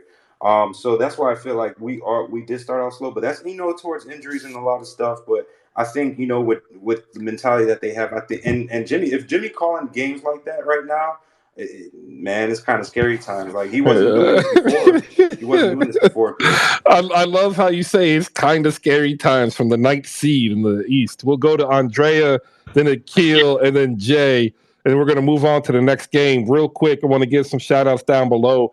Saint from Nets Kingdom is here. Saints, Next Kingdom AJ was in the building earlier. I meant to shout him out as well. Jose is here. If you haven't seen 77 Spaces pop up on the top of your timeline, shoot Jose a follow so you can follow him into 77 Spaces and talk some Dallas Mavericks. Hoop Spaces Ryan is in the building. Hopefully, he'll be able to come up later so we can talk some Los Angeles Lakers because I feel, and I told you so is coming soon. And this is a really good one because I get to celebrate in Lakers winning. Wow, that's weird. Andrea, go ahead. Yeah, I'm probably the biggest Laker fan there is, but Ryan, I welcome you too. But it feels weird because I'm really about to take up for the Boston Celtics because JF sounded like a straight hater. The bias was so crazy just now. It's unbelievable. Like, and I Heat and understand and I get culture. it because you're a big fan, right? But we all know that Miami will not win as long as Bam is their center. Okay? Like for for my liking and for what is going to be conducive to winning, Bam can't be your five and you win. I think that day has come and gone. Honestly speaking, ever since we trashed you in the finals, I don't think your day is ever going to come again, to be honest with you. And I heard you guys are shopping Kyle Lowry. What are you going to do? What are you going to do with that position? I don't see where you think that Miami has so much hope, but you want to down talk Jason Tatum. Listen, people literally want to talk shit about Jason. Ooh, excuse my French. People want to talk about Jason Tatum, and I can understand the inconsistency statement, right? But when it comes to talent, Jason Tatum is endless. I always commended Jaylen Brown, and I thought he was a phenomenal player. And they were super young, and they will get it together. And I think we're starting to see the peak of these two wings finding themselves, and they'll be just fine. True enough, they did have an easy schedule to start the season. So as the season progresses, we'll see how it pans out. But for players like Devin Booker and Jason Tatum, I think this is the year where they're going to take that step upward. And I don't think they're going to look back. And then players like Jimmy Butler and Bam will be forgotten in the next couple of years. That's just my take. Chris, can I respond to that real quick? Yeah, Just real sure. quick. Give yourself Um, 30 seconds. what I mean by this, you have to understand. Look, when you watch Jason Tatum in the two games he played against the Heat, all right, the first one he scored 49 points, but how did he score all those points? 3 points. And I said, Chris, I came on here the next day. I said, Chris, the man needs to work on his paint game and he needs to work on his midi because if he doesn't do that, and he's off one night, it's going to show and it's going to hurt them. What happened the next game? He got into foul trouble just like Bam got into foul trouble, just like Dwayne Dedman got into foul trouble. We played Udonis Haslam in the second quarter for quite some time, and we still are able to keep a solid team. Like I understand Udonis Haslam is probably the biggest fall off to talk about when you're speaking about someone coming off the bench. But even Bam Adebayo came back with his foul troubles and still he led the team in scoring. So what I'm trying to tell you is this: these players that you look at, like certain players, okay, they have talent, but sometimes there's other players that probably work harder, are probably more talented, are probably working on more of their game than just the average thing. And I said this to Chris. I said, Chris, we didn't play no type of man defense that first game. It was nothing but zone. Next game we came out 86%. We were running man. And guess who was playing defense on Jason Tatum? The guy who was holding a lot of guys in those last couple games that he's been showing out to 11% shooting, and that's Hayward Highsmith. So what I'm trying to tell you is that look, you can look at a lot of things, and I never That's a downgraded long him or 30 seconds. oh my bad. Well, yeah, Jalen Brown over Jason Tatum. Sorry, Chris. Oh, wow. I can't agree with that. But Akil, go ahead. Anthony Davis over Bam. Hey, Well, I don't think anybody's disagreeing with that either. this is Go a ahead. Yeah, fact. me neither. I don't know what you're talking about. Anthony Davis is in fact better than Bam. Power I'm talking about power forwards. At when it comes to matchups, the reason you're talking about it's so Bam heavy while they're going to be successful, Bam has an Achilles heel also, is what I'm saying. All those What is big it? centers that he has to go against, AD, Joel Embiid, Giannis, these are players that he got to see in the postseason. On the East would be Joel and Giannis. I don't think Miami is gonna get too far. That's my take. All right, let Akil get in here. Akil, go ahead. Yeah, I was just gonna say, I watched when we were talking about Boston Brooklyn earlier. The one thing with KD did do really, really well from the field. Of course, like he's a great scorer, but KD struggled to like make any type of good read, like against like those type of aggressive defenses. Like, what did he have? 8, 9 turnovers, something like that. And it's kind of been something that I've noticed since the Boston series, right, last year, and it's still kind of like tracking to this year. Like against those kind of heavy, aggressive, switch everything defenses, like he kind of struggles in the facilitating role a bit. And he was struggling again to last yesterday to make reads. Like he threw a lot of bad passes. Like a lot of those cross court skips just ended up in straight up turnovers. So that's something that's gonna kind of intrigue me. Let's like see if he gets a little bit better at that. But I mean, Jason Tatum was still really good yesterday, right? Like he was 50% from three. He got downhill a ton more. He's getting downhill a ton more this year compared to last year.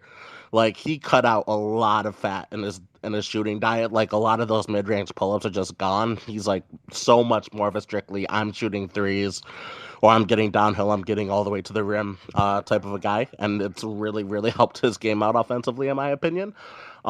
Because he doesn't really need to take those kind of shots. Like, he is so big, he is so strong, he has those broad shoulders. Like, a lot of dudes just can't stay in front of his way. He has the Like, Yes. broad shoulders. I was gonna say something else, and then I realized, you know what, broad shoulders is just a lot better than what I was gonna say on the fly. But man, like Jason Tatum this year is just like a completely different player from what he was last year, and the growth that he's made as a scorer has been really, really fun to see. You made him sound hella attractive too. Good job, Akil. Hey man, I do what I can, bro. I do what I We'll can.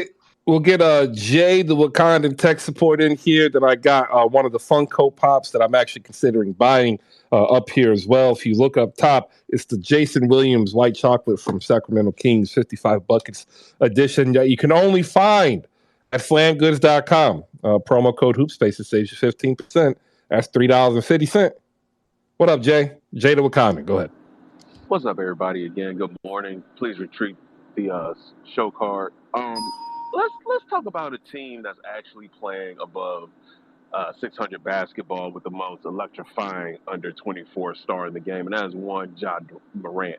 Because we got completely derailed because I thought we were talking Pistons Grizzlies, We and then the Heat dude came in from left field talking about craziness.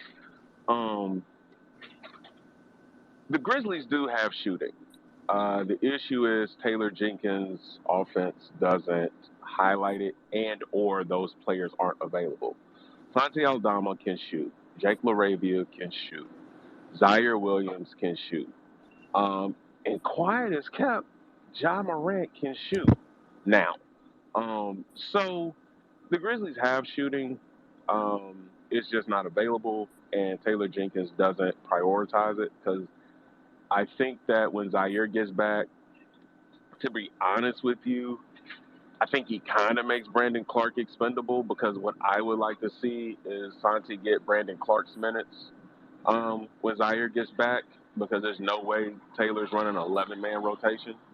Um, but I just wanted to throw that in there because the Grizzlies have, when they're motivated, which they weren't in that Timberwolves game, which was god awful, when they're motivated, they're a really good team. And I wanted to get Chris's thoughts on the Grizzlies 76ers game because it was over the weekend. But, you know, it's Chris's show. And it's not to even rub salt in it. It's just I wanted to get your thoughts on it because I think y'all are a James Harden trade away from being real dark horse contenders. Um, I again, I did not want the James Harden trade. I wanted to wait until the end of the offseason because I thought we'd be able to get James Harden without moving Ben Simmons. I thought we'd be able to get an even better deal. I think if he comes off the bench for 26 to 28, I think we're a contender. I think if he starts, I think it disrupts the entire offense because he just dribbles the ball too much. He's not a spot up shooter. He's not a catch and shoot shooter any longer. I will say this too. The one thing that really concerned me was the fact that we were tired, and it was obvious, and that's what really concerns me the most. We were tired. We still outproduced them in the fourth, but like if you looked at the end of the game, it wasn't deflated because they lost. It was they were tired, and that's going to catch up, especially with Joel, and that's kind of what worries me more so than anything else. Is by the time we get there, he might have dragged us all the way back up to the top four, but he's just going to be gassed, just like last year. Do you think James Harden off the bench? But because like Shake Milton's kind of had a resurgence as a useful NBA player, and DeAnthony Melton is doing DeAnthony Melton's things. That's why you got him. But do you think if James Harden comes off the bench, that kind of nullifies what you're getting from Shake Milton now? No, and the only reason why I'm saying James Harden off the bench is because we have PJ Tucker. Yeah. Like if we had a pick and roll 4, I'd be like put Harden in. But like my God, like have you seen PJ? Yes, I have. Like he can't even pick. He can't pick and pop. He can't pick and roll. Mm-hmm. He picks and flops. Yep. Like just, and then like I like Tobias Harris, but nobody's going to be afraid of him on the roll. So they always play the pop or the slip. Joel Embiid doesn't want to roll anymore. He wants to play on the wing. So like if we don't have that 4 who can run in for like Jackson Hayes, my God, please just give him 20 minutes and say. Hit the dude. I don't care if you even pick him. Hit him and run straight, right? Like, that's all you got to do, and you can start Harden. Without it, that pick and roll, like, it's just he gets the assist. He's a volume passer, similar to, like, DeJounte Murray. They can make all the passes, but it's volume, as opposed to, like, somebody like Chris Paul or Tyrese who manipulates the offense, right? And that's what worries me more so. But if they did happen to trade Harden, like they wouldn't be a contender unless they got something back that would equal at least 24 points per game with 3 threes and 6 assists and 5 rebounds. And like nobody's going to pay that for Harden. So, but it was a good win by Memphis. Like they held on, which is what actually good teams do. Is they hold on against good teams in the fourth. So congratulations. Up next. We're going to talk some Lakers with HoopSpaces Ryan. HoopSpaces Ryan, good morning. We have EK and Muhammad before you. I want to make sure we get them in here as well. We'll go to EK Johnson first. EK, good morning. Thoughts on anything you've heard? And then we've got Muhammad after you. Yes, sir. Can you hear me, Chris? Got you 5x5, sir. Wonderful, wonderful. I'm in the whip, so I'm connected to the Bluetooth, so I wanted to make sure you can hear me.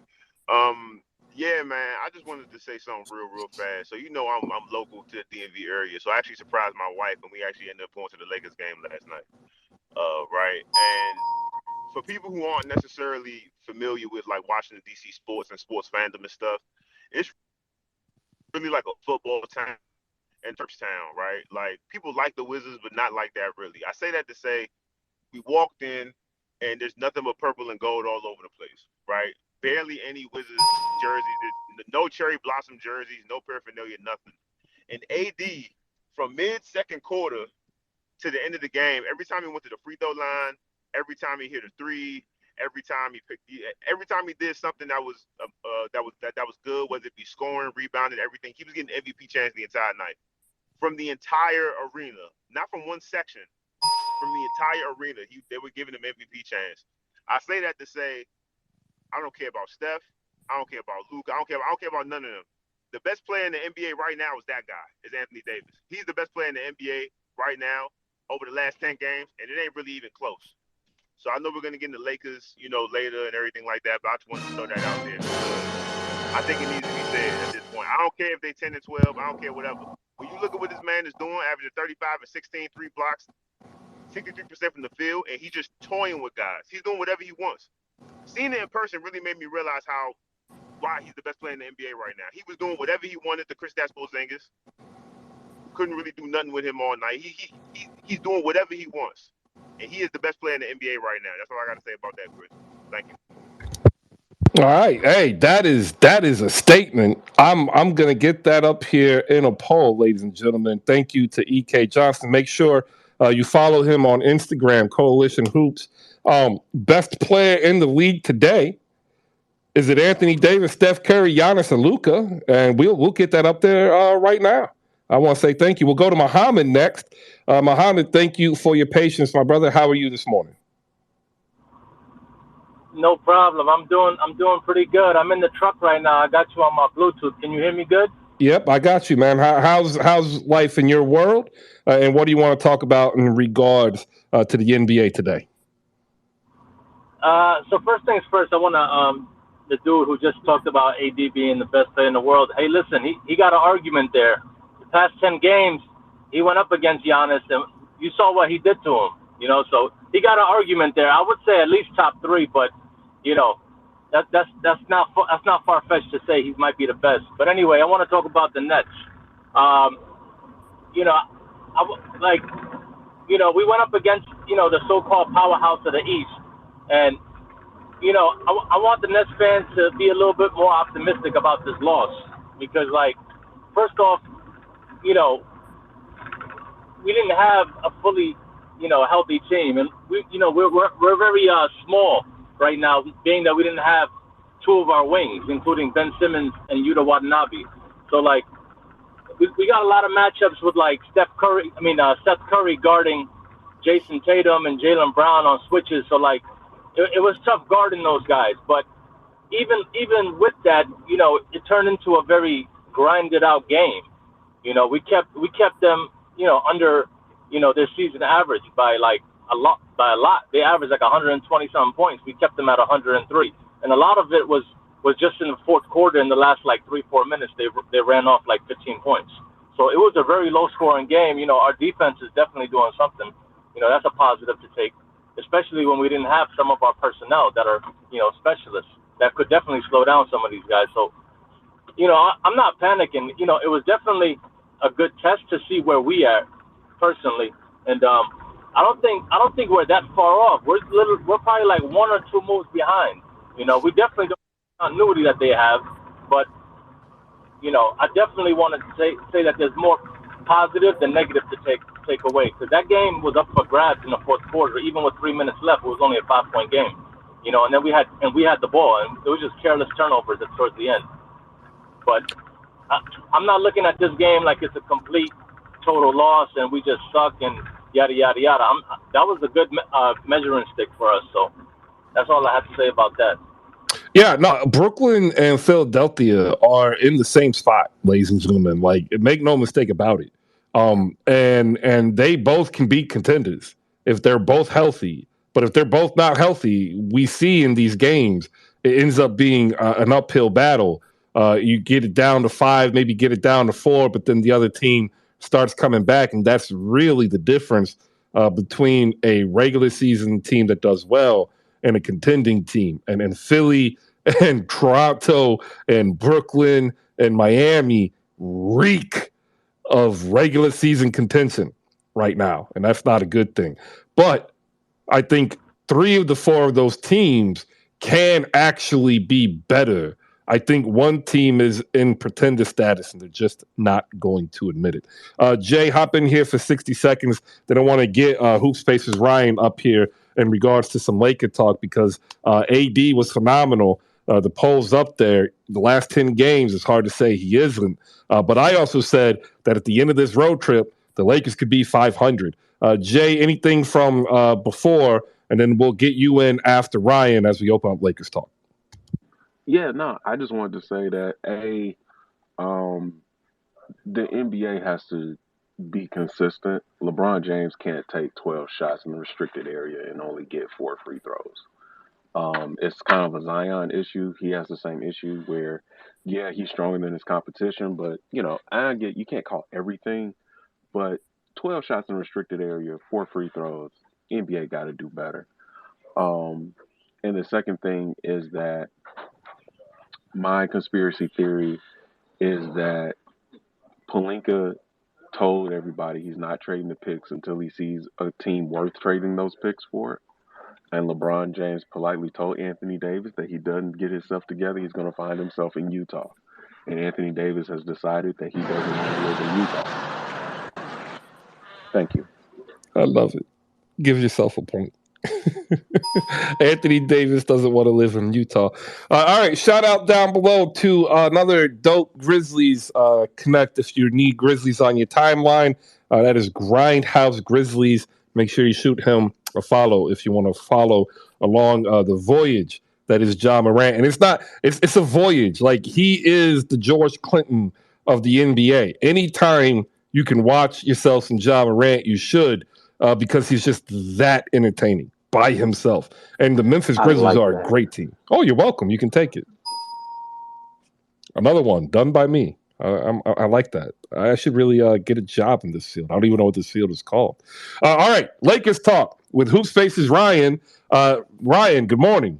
How are you? Good morning, Chris. How are you doing this lovely start of the week?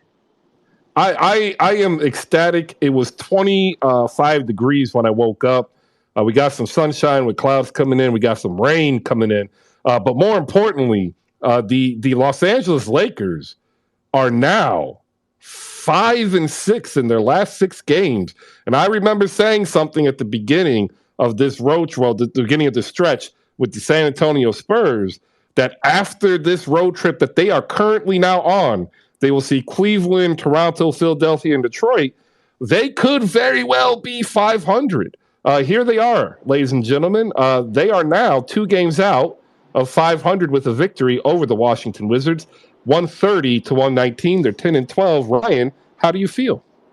Well, Chris, let me first ask you a couple questions to lead to that, because I know what you're getting at. How did the Lakers fare in the first 5 games of the season? Do you remember? I do, and it really wasn't that good. It If was I remember, 0-5.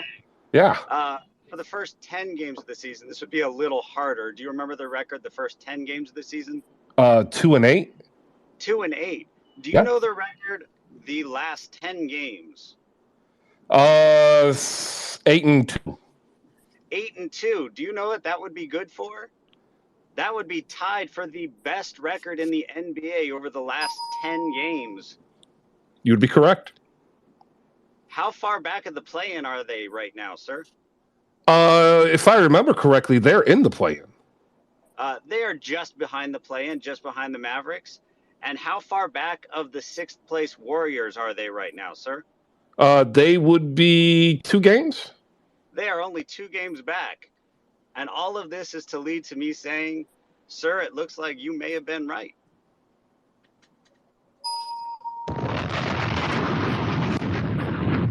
I love it. I love hearing it. Now, I do have a second point, and it was already made to a certain extent by a gentleman a couple seconds ago, but I'd like to go to it a little further here. Anthony Davis. Actually, you know what? I'm going to get to the Anthony Davis point in a second, because I want to do something before that. Darvin Ham. I want to give him some flowers here for a second.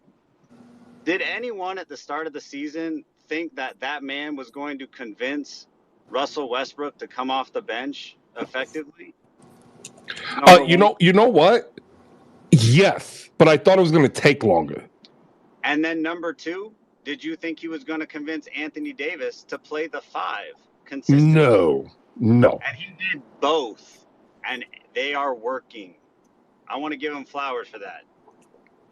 And now, last but not least, let's talk about Mr. Anthony Davis. It was brought up in his last 10 games, averaging 35 and 15 with 3 blocks. Did you know that that man is averaging 63, 41, and 86 right now? This is just say that again. 63, 41, and 86. He's basically right below the 50, 40, 90 club. 63, 41, and 86. That is insane. Basketball Reference has what's called a game score, all right? And they basically rank every game every player plays. The game last night, AD's game score was the number 36 game score of all time since game scores have been kept since 1983. So you said top 35? It was the 36th best. 36. So top 36 in the last 40 years.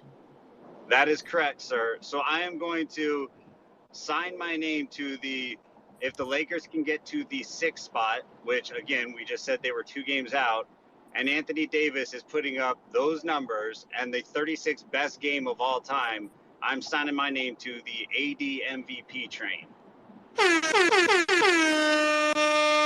You heard it here. You heard it here first, ladies and gentlemen. Ryan, HoopSpaces Ryan, is signing his name to AD for MVP if you can get to the sixth spot, which coincidentally is where the Golden State Warriors are with their MVP candidate, Stephen Curry.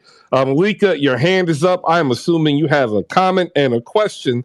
And remember to shoot Malika a follow as she gets ready to host another phenomenal episode of the Rewind Pod. Malika, go ahead. My TJ, the hand down. Okay. But my question is, AD. I don't know. Like, do you think his resurgence is just with him feeling 100% healthy? Oh, he's not 100% healthy. Oh, well, where would you think this resurgence is coming from? I mean, he's playing all lights out, right? When you watch him play, it's like you're watching a completely different player, like from the beginning of the season. Where do we think this change is from? Do we think what is it? Because wow. Let's go to Ryan first, and we'll let Jay the Wakandan come in after him. Want to give a couple shout outs down below. John Lynch is in the building. Make sure you shoot him a follow. And Crispy Lakers Nation also in the building. Another dope Lakers fan. And then I want to say what's up to my man Al at Half Court Heat, who knows like I do. Doc Rivers coaches today. Ryan, go ahead and answer. All right.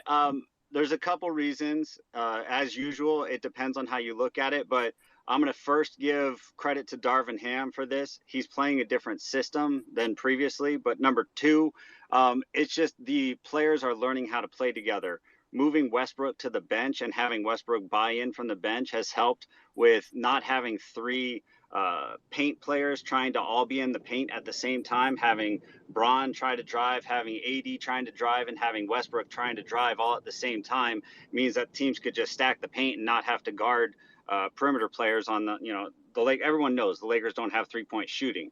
And so if you can play a little different, and Darvin Ham started talking about how he was going to play kind of like how the Bucks played with Giannis. And I won't go into all that, but it's a lot comes down to how the Lakers are playing and learning to play together. I don't believe as much as others that it's AD getting healthier, kind of like Chris said. I think AD is not fully healthy, like Chris said. I think he can get even better. If you go back and look at the Pelicans days, AD has done this before. This wasn't even He AD's has. best Yeah, run. he has. I know he Can be has. better. And he's still only 29. That's the scary thing. He can do this still. He can extend his play for long stretches like this. And to me, the biggest thing and the most important thing is he's only missed 2 games this year out of the 22. And one of them was, just because it was precautionary. He got a bruise on his leg. Not a big deal. So I put this mainly on the style of play that the Lakers are playing, learning to play together. All right, there you go. We'll bring in Jay the Wakandan. Jay, your answer to Malika's question and your thoughts on the Lakers' situation and season so far. Everything that HoopSpace Ryan said is spot on. But a really sneaky thing that has happened is that Thomas Bryant has come back, and Thomas Bryant gives them a 5 that can rebound decently enough, and it gives AD a break, and it gives AD a way to kind of hunt matchups. And it also gives AD so if he's playing with Thomas, he gets to play the 4. If Bryant's on the floor and AD's on the bench, the Lakers still have a quote unquote traditional big that can play NBA minutes. His minutes have been kind of sporadic, but he's been an integral piece, I believe, but it's really sneaky. It's not something where you can go to NBA.com and look at like 5-man lineups or anything like that. But that's been for me one of the kind of sneaky things about this latest Laker run is the minutes that Thomas Bryant is giving them. Yep, Thomas Bryant coming back, getting off the bench, getting 5 or 6 boards, and really basically allowing the other players to play the position they're supposed to off the bench. We're not having to worry about team rebounding, which has allowed them to play with the fast pace with Russell Westbrook coming off the bench as well. Like it. EK, you got anything you want to add in here? Yeah, man. Can you hear me okay? Yep. Everything's good. Yeah, man. I feel like watching him play last night just in person. I do agree. I don't think he's fully healthy at this point. But like Ryan was saying, like he's only missed 2 games this year, and I think at the beginning of the year, this was more of a macro point about the entire Lakers organization when we were trying to predict where they would end up.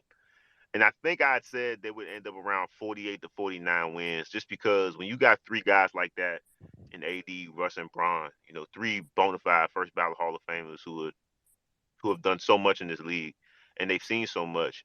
If they're able to play together for an extended period of time, they're going to figure it out, right? And what we're seeing now, and like I said, we got to keep on going back to Darvin Ham. The big hurdle was trying to get Russ to come off the bench, which he successfully did, and convincing AD when he plays at the 5, there's literally nobody in the league that can guard him. And that's proven to be true. And then you add LeBron to that mix. Right now they're figuring it out. They look like a completely different team when the offense runs through Anthony Davis, and I feel like him understanding that he's the number one option, not just in LeBron saying it or the coaching staff saying it, but them actually giving him those 25 to 30 shots a night and doing it willingly is gonna make him more energized to grab 14 to 15 rebounds, to make those second efforts on the offensive boards, to make sure that his low post defense, his mid post defense, his pick and roll defense is all sharp. I think it's giving him that confidence to know that, listen, even though I've had these setbacks uh, in the past, since the bubble championship. I can still play at this level. I can still play at this league. I'm still one of the best players in this league, and that's what's being shown right now. And the scary part is, I feel like he's going to get even better. And one more point I want to make regarding the Lakers and everything like that. This is the first time in LeBron James's career that I can remember that there's like he's not definitively the best player on his team. Like last year, because of AD's injuries and stuff and everything, there was some trepidation about who was the best player. There's no question.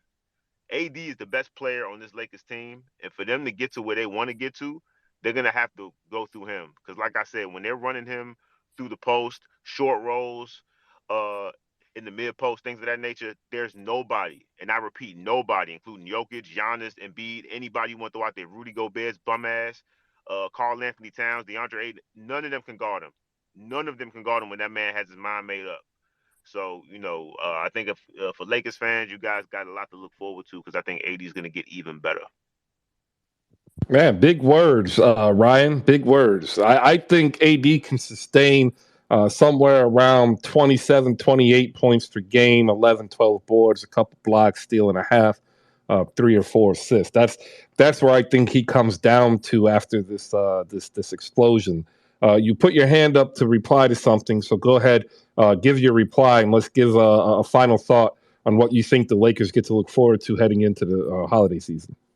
All right. I wanted to add one thing to what may have sparked this, because yes, I talked about coaching, we talked about health, we talked about all this, but LeBron was brought up right now, and I want to just point out one thing that may have gone past a few people. This 10-game stretch coincided with LeBron's injury at the start, and LeBron going down kind of forced Anthony Davis to be more aggressive. And that's been something that the Lakers have needed from him. And it may have been the spark that lit the flame. And to Chris's point, will he come back down to earth? Will he be able to carry this? He did it before in New Orleans. But the Pelicans never had anyone of LeBron's caliber. They had Drew Holiday, coming off the bench at times, for example. But LeBron leaving forced Anthony Davis to realize that he had to carry the team. He was capable of carrying the team, and then he did it. So to me, the big question is kind of what Chris asked. Will he be able to sustain this with LeBron back? And it looks so far, and it's a real small sample size, that there is going to be at least some sustained level of elevated play. I do agree with Chris that it's going to drop down. To me, it's going to look maybe a little better than that because I think the Lakers have learned how to play better together. So I'm thinking more like, 28-29 and 12-14, but it may be, 26-10 or something like that. But I do think the blocks are going to stay there because the blocks are well up. The steals are going to be there because the steals are way up. But most importantly to me, what shows the aggressiveness is the free throw attempts because AD's free throw attempts are way up in this stretch of dominating games. And that's when he's actually dominating a game is when those free throw attempts are up. So I think the Lakers do have a shot at actually being a playoff team, not just a play-in team, if AD continues this aggressive play. And I do look forward to it. And again, if they make the playoffs, not just the play-in, I think AD is a real candidate for MVP this season, and I'm here for it. All right, I happen to think so too. I think if he does play 70 games, maybe even 68, you get the Lakers to a top four. You could even make an argument for six. I think he's in there currently. I think he would be challenged by Jason Tatum, who I think is going to end up, unless he gets hurt, the runaway main contender out of the East. So I don't think we lose either way because I think we're going to see phenomenal basketball from Anthony Davis. And if you remember, just a month ago, we were talking about like why Anthony Davis was not looking like the Anthony Davis of old, and maybe now mentally he's back and he's checked in. Jay the Wakandan, we'll go to you. What's up? The other thing that's sneaky is LeBron at the 4 and AD at the 5 is the best passing front court in the league.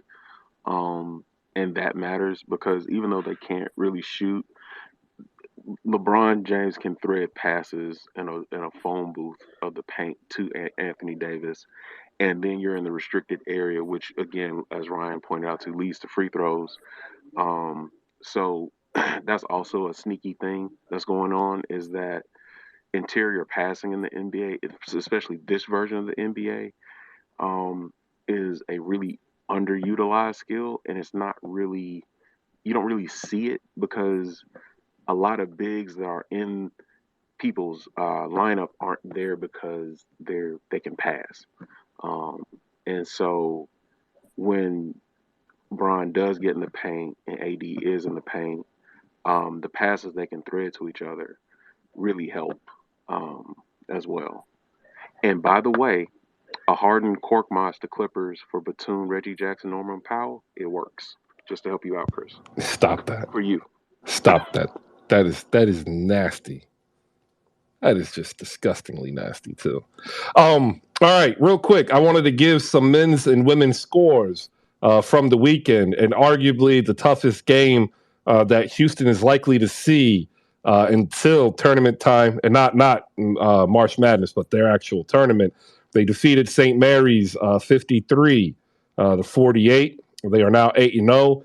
They actually have a shot to run this table, I believe. And if they do, I think it's the first time since UCLA. Virginia, who's ranked third, beat Florida State 62-57. Indiana lost to Rutgers 63-48. Congrats, Malika.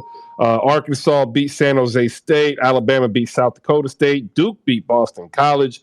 And Ohio State beat up on St. Francis of Pennsylvania. That was Saturday. Sunday's games, Arizona beat California. Purdue over Michigan.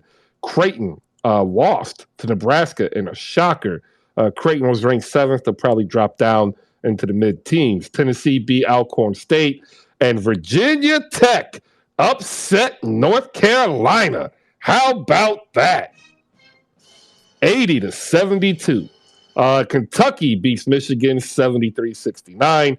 Northwestern upsets Michigan State. That really wasn't an upset because Northwestern is sneakily good. UCLA beat Oregon 65-56, and Iowa State beat St. John's University 71-60. Okay, Jay, your hand went up after I said, how about those Tar Heels? Your thoughts? I just wanted to bring up the fact that Mo Williams at Jackson State got a win at SMU, and Penny Hardaway beat Old Piss. And so anytime that school in Oxford loses, it's a great day. And by the way, if you have not seen Northwestern Northwestern might be the best unranked team currently in men's college basketball. We'll go quickly to JF. JF, go. Yeah, Chris. We gotta give a shout out to my Miami Hurricanes and old man Larinaga. We're 8-1. We just beat a winless Louisville team. I don't know how they became winless, but looking bad over there for Louisville. Sanctions, bro. Oh shit, I didn't even know. God damn. All right, starting Saturday, your South Carolina Gamecocks, and let's be honest, unless you are an alumnus of a university, they are your South Carolina Gamecocks. We are all Lady Gamecocks. It is their universe because they housed Memphis 79-54, 68-57 UCLA over UC Santa Barbara, Oregon 90, Portland 51. That just hurts. Stanford 84, Gonzaga ranked 23rd, 63. Stanford is the second ranked team. And the good guys didn't play last night. Two teams I dislike played. One lost. UConn, yay. 1-1. Notre Dame, boo. I wish they could have tied. Like a tie would have made me happy. I don't like either. There you go. UConn is down. Notre Dame will be top 5 when the new rankings come out. Ohio State 82, Rutgers 70. Sorry, Malika. Indiana 65, Illinois 61. Virginia Tech continuing to just shock people. Ninth ranked beats the formerly top 25 ranked Tennessee Lady Vols 59-56. Iowa just dominated Wisconsin 102-70. And I do want to know, is Caitlin Clark literally is she going to be the next number one? Because I think she's a junior. I'm not for sure. But you've got Boston coming out this year. She's gonna be the number one pick. But I actually watched about 2 quarters of this Caitlin Clark. I've never really watched Iowa women's basketball, and she can hoop, y'all. She is good. Historic triple double in this game against Iowa, against Wisconsin. Malika, your thoughts on Caitlin Clark? Well, Caitlin, I was raising my hand for Rutgers, but Caitlin is going to be. I mean, she comes out the same year as Paige, but Paige has been injured. Um, this season she was injured last season, but Caitlin's played steadily. I think next year's draft class with Aaliyah, yeah, that'll be decent. But the year after, when Caitlin and Paige come out. That class is stacked. I mean, Haley Jones comes out next year too, so we'll see. You know, like, you know, like Well, that's what I was asking because with Paige being injured now twice, I I see think Caitlin. Caitlin as the runaway. Yeah, Caitlin can be the first, but Paige has that marketability, and with the women's game, we'll see All what right. teams do. But Caitlin could be, but we'll Uh, see. what do you got about your Lady Scarlet Knights? With the Lady Scarlet Knights, I think we're going through a weird transition because C. Vivian Stringer has retired. Yeah. So the top picks, we weren't getting top picks, but we were getting some pretty reputable players, and C. Vivian Stringer would do her best. You know what I mean, with the players we got, but we got pretty good players, and we were competitive. At least what I mean, but now that C. Vivian Stringer has retired, the women's team, which was always the strongest team, in terms of Rutgers, even when you counted football and basketball. But this year, the women's may be taking a backseat to the men. So we'll see how it goes. But the women's team was always the strongest team. But I'm just Yeah. embracing that the next few seasons, we're going to be It's figuring ourselves out a little bit. it's tough when you lose a Hall of Fame coach who's recognizable by anybody who watches basketball. And Right. all praise to see Vivian Stringer and her retirement and her, Name honored. the court after her too. Yeah, and honored, and Hall of Fame and all that. Honored that she coached for my alma mater, and but she deserves her. I just wish we won on the game where she was sent off formally by Rutgers. I wish we won that game, but It is. Yeah, It is AD what it is. AD could have scheduled a better a better game for that. A better game. Yeah. Yes. Yes. Yes. LSU defeats Tulane 85-72. St. John's upsets Creighton 66-62. Arizona beats New Mexico 77-60. Michigan beats Northwestern 77-66. Middle Tennessee State, Murfreesboro defeats the Louisville Cardinals in an upset 67-49. Nebraska upsets your Lady Maryland Terps. I don't want to talk about this game. It's pretty upset. I don't know what the heck is going on in College Park. Baylor housed Houston Christian to no surprise, 79-35. Texas doubled up almost, Southern 92-43. Seton Hall upsets Marquette 82-78. And Villanova, your Lady Wildcats, over to Providence Friars 79-54. That is your NCAA women's recap for the weekend. Anthony died to get up here. He was raising his hand, flashing at me. Anthony, good morning and congratulations to University of North Carolina losing yesterday. What do you got?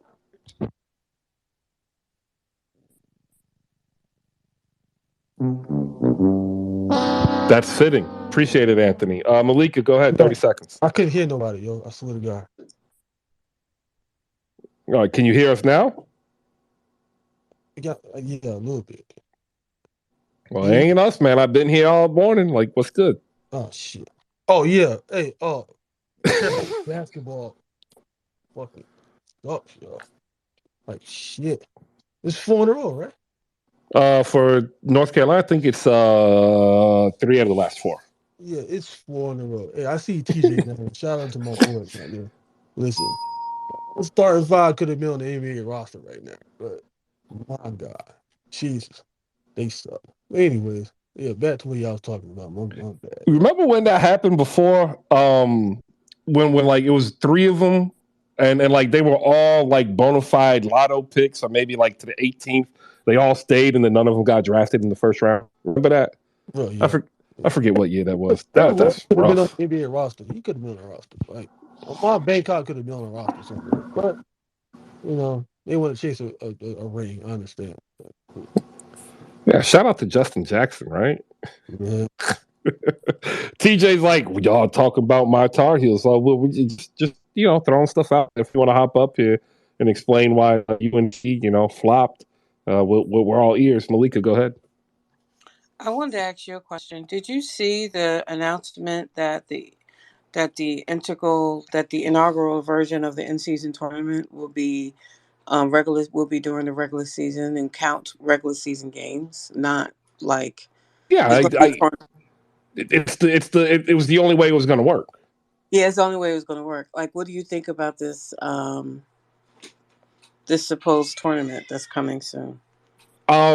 I think so. I've said for years, you've known this. You've known me now for almost 3 years. The NBA is the only team that can, or the only sport that can grow globally. And one of the ways that they needed to be able to ensure that they were going to grow globally is threefold. They had to begin to adopt a more global system approach. So, like here in America, we're very capitalistic centric, which is cool. It's spread around the world, but we're also very isolated with this capitalistic centric type of sports league. We don't develop club teams. We don't develop minor league teams like baseball has it, but football doesn't, basketball doesn't, soccer doesn't. They have various leagues that you can go to. Swimming doesn't, tennis doesn't, right? And now the advent of the D League in the beginning that became the G League showing success showed that we can indeed have a club system in basketball. Then it was cleared through the allowing of sovereign funds to be able to invest into NBA franchises.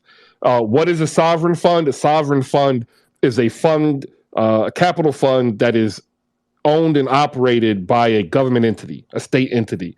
So, like Saudi has one, Finland has one, we have one. And what the league did was allow them to invest, not own, in NBA franchises. This will provide an influx of cash, more cash, or up to the same amount of cash as the new TV deal. And it also is very reminiscent to how top level soccer is. Now, how do you maximize your viewership? Well, we have 360 plus million people in this country, which only so many million, I think it's 20, follow the NBA regularly on a day to day level here. In soccer, it's different. You have different leagues you follow the players, you follow the teams, but the one thing that always brings you back is they have these inter season tournaments. This streamlines the presentation of the NBA to the outside, right? It's a little bit different and weird for us, but outside the way they view it, it'll be more to what they're used to, thus hopefully broadening the NBA fan, watching from not just here in the States and Canada and Mexico, but more so in Europe, India, and Asia. Um, that's that's what I think this is. And like I remember when a lot of people were saying they're not going to want to play extra games, and I'm like, they're not going to play extra games. They're either going to take away games to fit this tournament in and have a break in the middle of the season, and you have this tournament instead of maybe a traditional All Star experience, and then they expand the season by a calendar month, gives them a 10-month season with a 2-month off season, or they just run the tournament in the middle of the season or throughout the season, give it a point tally, just like EPL, and then the point tally wins that cup.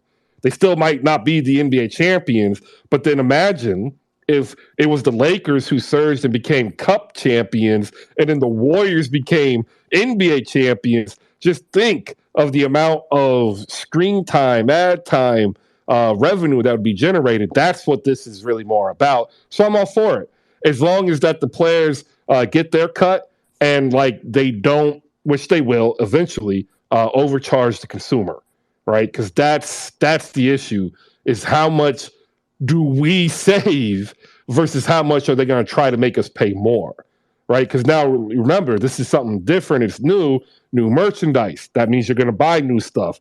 Is this going to be only on League Pass, which forces people to try to go to get League Pass? Is this going to be only streamed on Netflix or Amazon or whatever streaming service? Like it opens up an entirely different can of worms, but every worm is a fat chance for the paycheck. Oh, yeah, I was thinking that this is main, when I first heard about the tournament, I said, we're, in this country, in terms of a tournament outside of the NCAA like that, um, I saw it as more of an international thing than really broadening the international audience than because we can't even get people to care about soccer as much as like in terms of a broad spectrum, like in terms of like that tournament play, like the World Cup.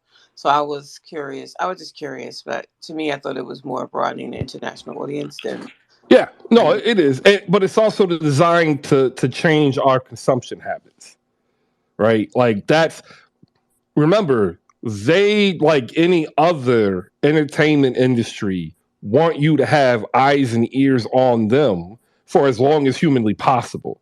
And then when it's not humanly possible, they want to be able to provide you something to bring you back. And what happens in the league? Well, it's 82 games. I mean, I already told you offline, I was able to watch every single game. And then I told you, come the holiday season, I'll start trickling off where I'm not spending 5 hours a day watching basketball. I'm now spending 3.5 hours. Those extra 90 minutes are a blessing.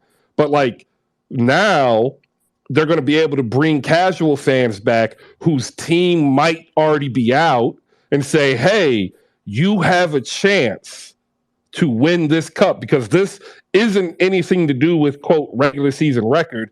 These games are all winnable, and all you need to do is win a certain amount. And if you get more points than the other team, you win. And I think like for the Oklahoma City, for Detroit, like this puts them in another spot that they can do and accomplish something to A, make more money, B, make more fans, see make their fans happier. Does that make sense? As Yeah, it makes sense. yeah, as they also, and I've said this before, in the long term, still work to replace FIBA as the main governing body of basketball in the world. Sorry, didn't mean to cut you off. Go ahead. No, I agree with what you're saying. I agree with that. Well, like I'm just curious of how it's going to roll, but I was just curious what your opinion was. I'm good. Thanks. Yeah, I think it's a win-win. I think the players will get extra money for it. I do want to know though, like what we get as fans, because I just get worried that once again capitalism will take over and a lot of people will be priced out. All right, there we did women's college, men's college. We still have a couple of games to go through here of what happened last night. The Lakers won against the Wizards. We did that. Sacramento won against Chicago, 110-101. They are now 13-9, ladies and gentlemen. What is it saying, Chris? Beam the light or light the beam? Light the beam. See, I knew you would know. Light the Beam has now swept NBA Twitter. And if you don't know what Light the Beam is, you are not part of NBA Twitter. And the beam was lit last night despite Zach LaVine going for 41 points. And ladies and gentlemen, we have to have this conversation. Zach LaVine gets a 4-year contract extension. Billy Donovan gets a 4-year contract extension. They still look like last year's Bulls after Lonzo went out because Lonzo isn't back. By the time Lonzo gets back, they're going to be out. What do we do? They got DeMar DeRozan and Vooch, but do they trade them? Do they start waving the red flags saying we need to play better, which is what they're doing now, and then eventually wave the white flag and trade them? 110-101. Shout out to Domantas Sabonis, a 17-rebound triple-double with 10 assists and 11 rebounds. Every starter for the Sacramento Kings in double figures. Malik Monk with 20 off the bench. And last night's Tony Snell, soon to be PJ Tucker, award of the evening goes to Alex Caruso. 30 minutes, 0 points, 4 assists, 3 rebounds, and a personal foul. What's wrong with Chicago? We'll go there. Who wants up first? They suck. Yeah. There you go.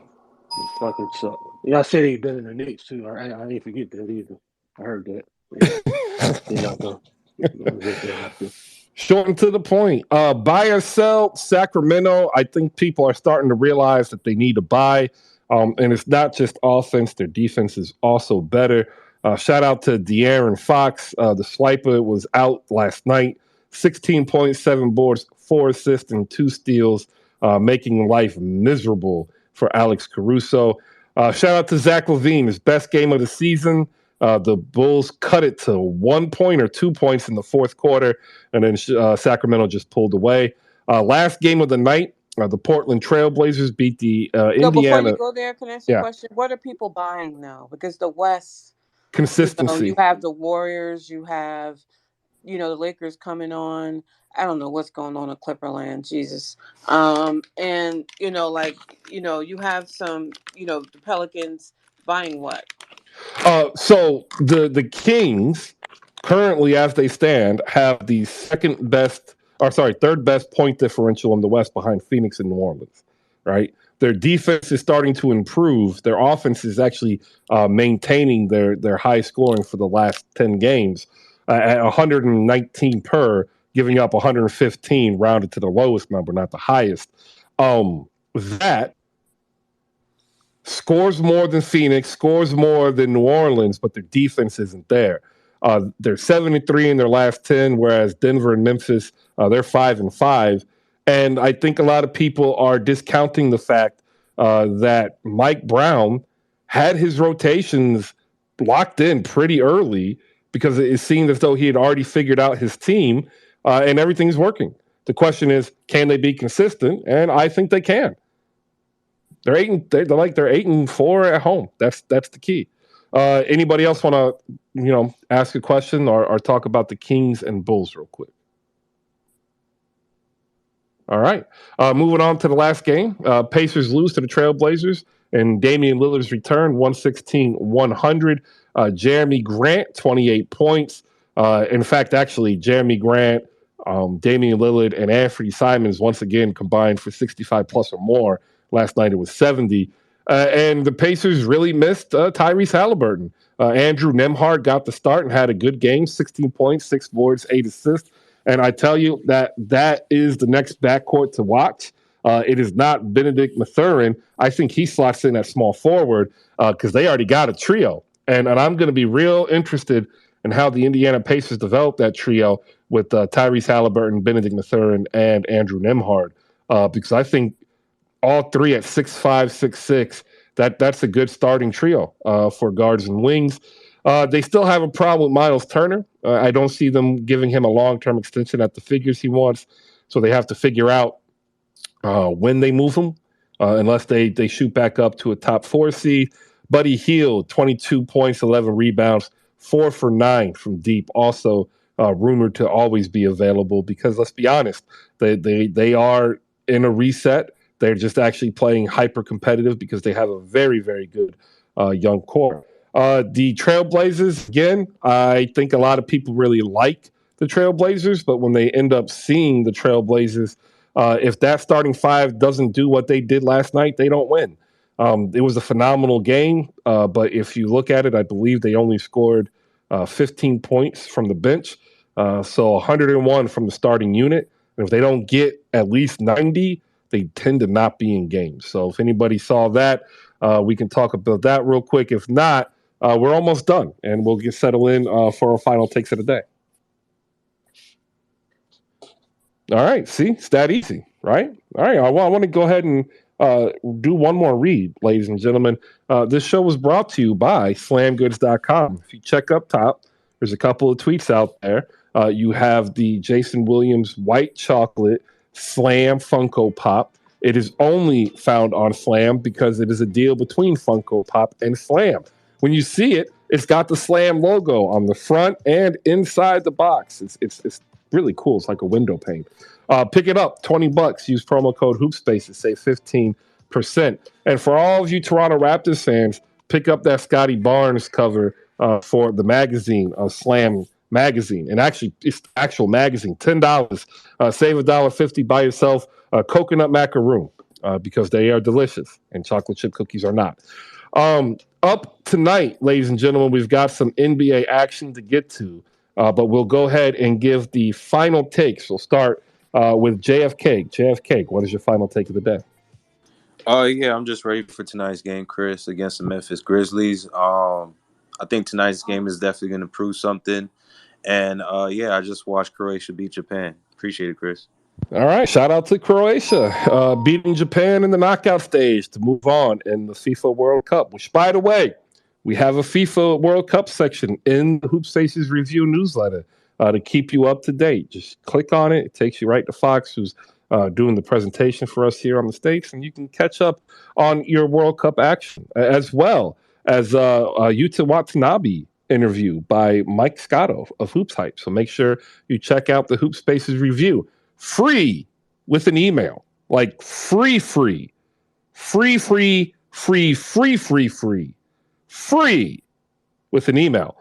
All right, tonight we got 8 games, but before that we'll go to Micah. Micah, your final take of the day.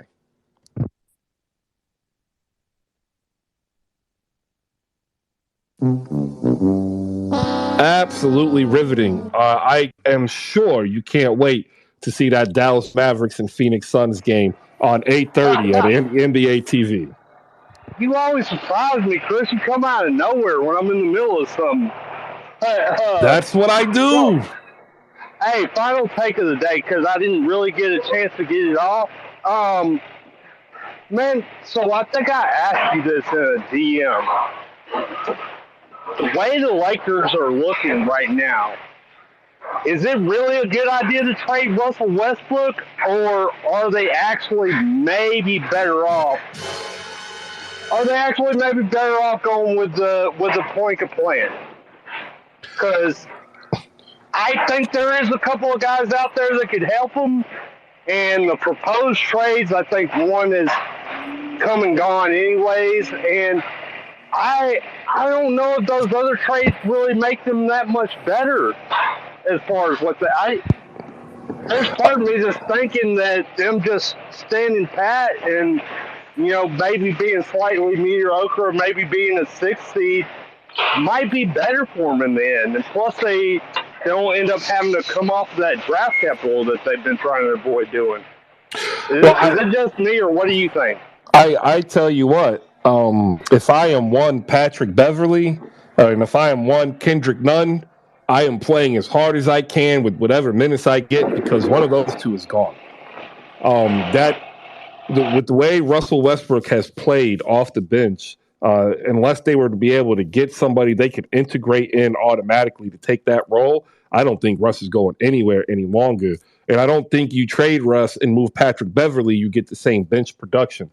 So that means it's either Dennis Schroeder, who's not going to bring you in anything, or Kendrick Dunn, who's really not going to bring you in anything other than that he's expiring contract.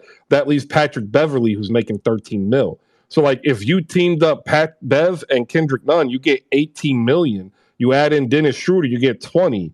None of these guys are going to be able, you'd be able to move them, and you'd have to get a guy who's coming off or has a non-guaranteed contract to keep up with the Pelinka plan, and basically challenge to get to a title and then be able to automatically reload with a clean cap sheet. So I do think they're going with the Pelinka plan, and I think Pat Bev and Kendrick Nunn are the names on the trade block now. All right, we'll go to Anthony. Anthony, last take of the day.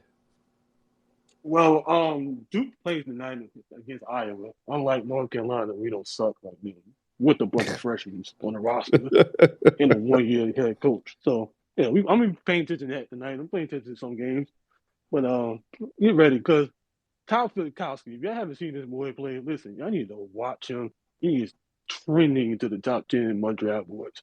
Literally trending. So I check out Duke tonight. I don't know why TJ laughing down there, but. Hey, real quick, I said that I think Houston has a chance to run the table. It would be the first time since UCLA. Your thoughts on Houston? You know what? This year's wide open, man. They got a chance, man. It's not really no time in the team this year in men's college basketball at all. Like, you thought it was North Carolina, but look at them. But, yeah. So they got a chance, man. They really do. All right. They should do it. We'll go to Jay, the Wakandan tech support. Jay, what is your final take of the day? My final take of the day is that the Grizzly Heat is going to be a fantastic styles make fights type of game. You have the Heat who like to take a lot of threes but aren't good at them. You have the Grizzlies who like to get a lot of free throws, but the Miami Heat don't give up free throws. And Miami Heat does well at pressuring the ball. So it's a question of can the perimeter defense keep the Grizzlies out the paint? And then you have the rebounding issue as well. So that's what I'm looking forward to tonight. But I think the Grizzlies gonna win. It's going to be a great matchup. It's one of the games I'm looking forward to. 6 of the 12 popped up here. 6 of the 12, go ahead. Final take of the day is the Los Angeles Lakers are giving their fans a lot of false hope. That's all. He was waving so frantically just to come up and say that. False hope.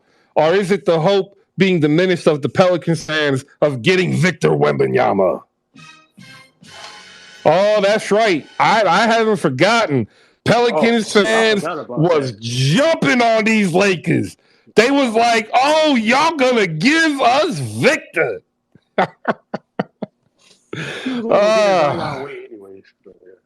Look at that. Now you got it. Now you actually have to deal with the fact that you're going to have a Murphy the third versus BI conversation on who should start. Malika Walker, host of the Rewind Pod, ladies and gentlemen, here on HoopSpaces.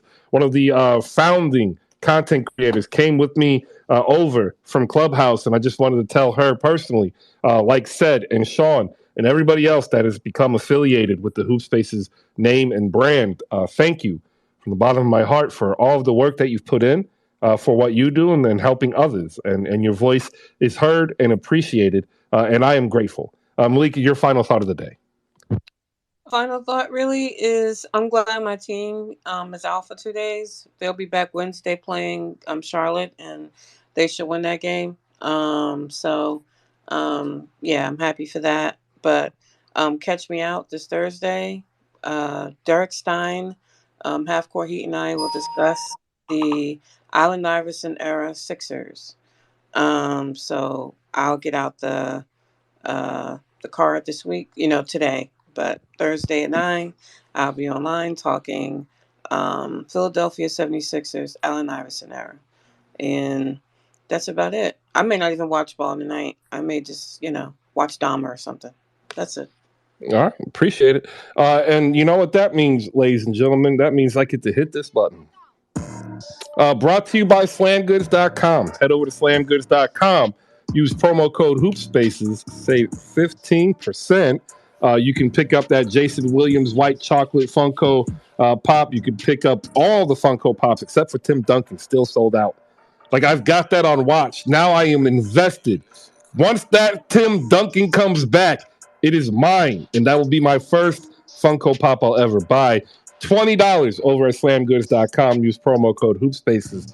Save 15%. If you missed any of the show, head over to YouTube. You can find us there, powered by audiolabs.io. And remember, we are now a featured partner with Playback TV. And if you look up top, you'll see our schedule. Tomorrow, we'll be doing Pistons Heat, Lakers, Cavs. The 9th, we got Wolves and Jazz. 10th, we got the League Pass shoot-around.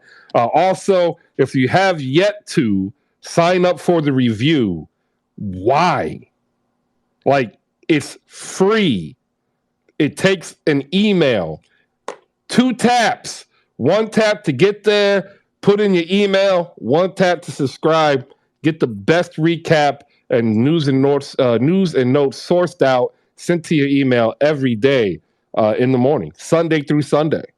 Who does that? I do, for free. And to all your Lakers fans, if you do happen to be 500 at the end of this road trip, this song is for you. But I already knew what was coming to me. I have another song to say, I told you so. All right. Lakers are not playing today. Nets are not playing today. But you know who's playing today? The Philadelphia 76ers, being coached by the great Doc Rivers, will be at Houston at 8 o'clock on League Pass. 7 o'clock, Clippers, Hornets. 7 o'clock, Bucks, Magic. 7:30, Hawks, Thunder. 7:30, Raps, Celtics. But it's all about them Sixers going into Houston. Memphis hosts Miami at 8:30, Phoenix and Dallas, NBA TV, Why bother 10 p.m. watching? You know what's going to happen. Indiana, Golden State. Why would you interrupt me when I'm trying to do that? Like, now I had it timed out perfectly. Ugh. What a way. See you tomorrow, ladies and gentlemen, 10 a.m. Peace out.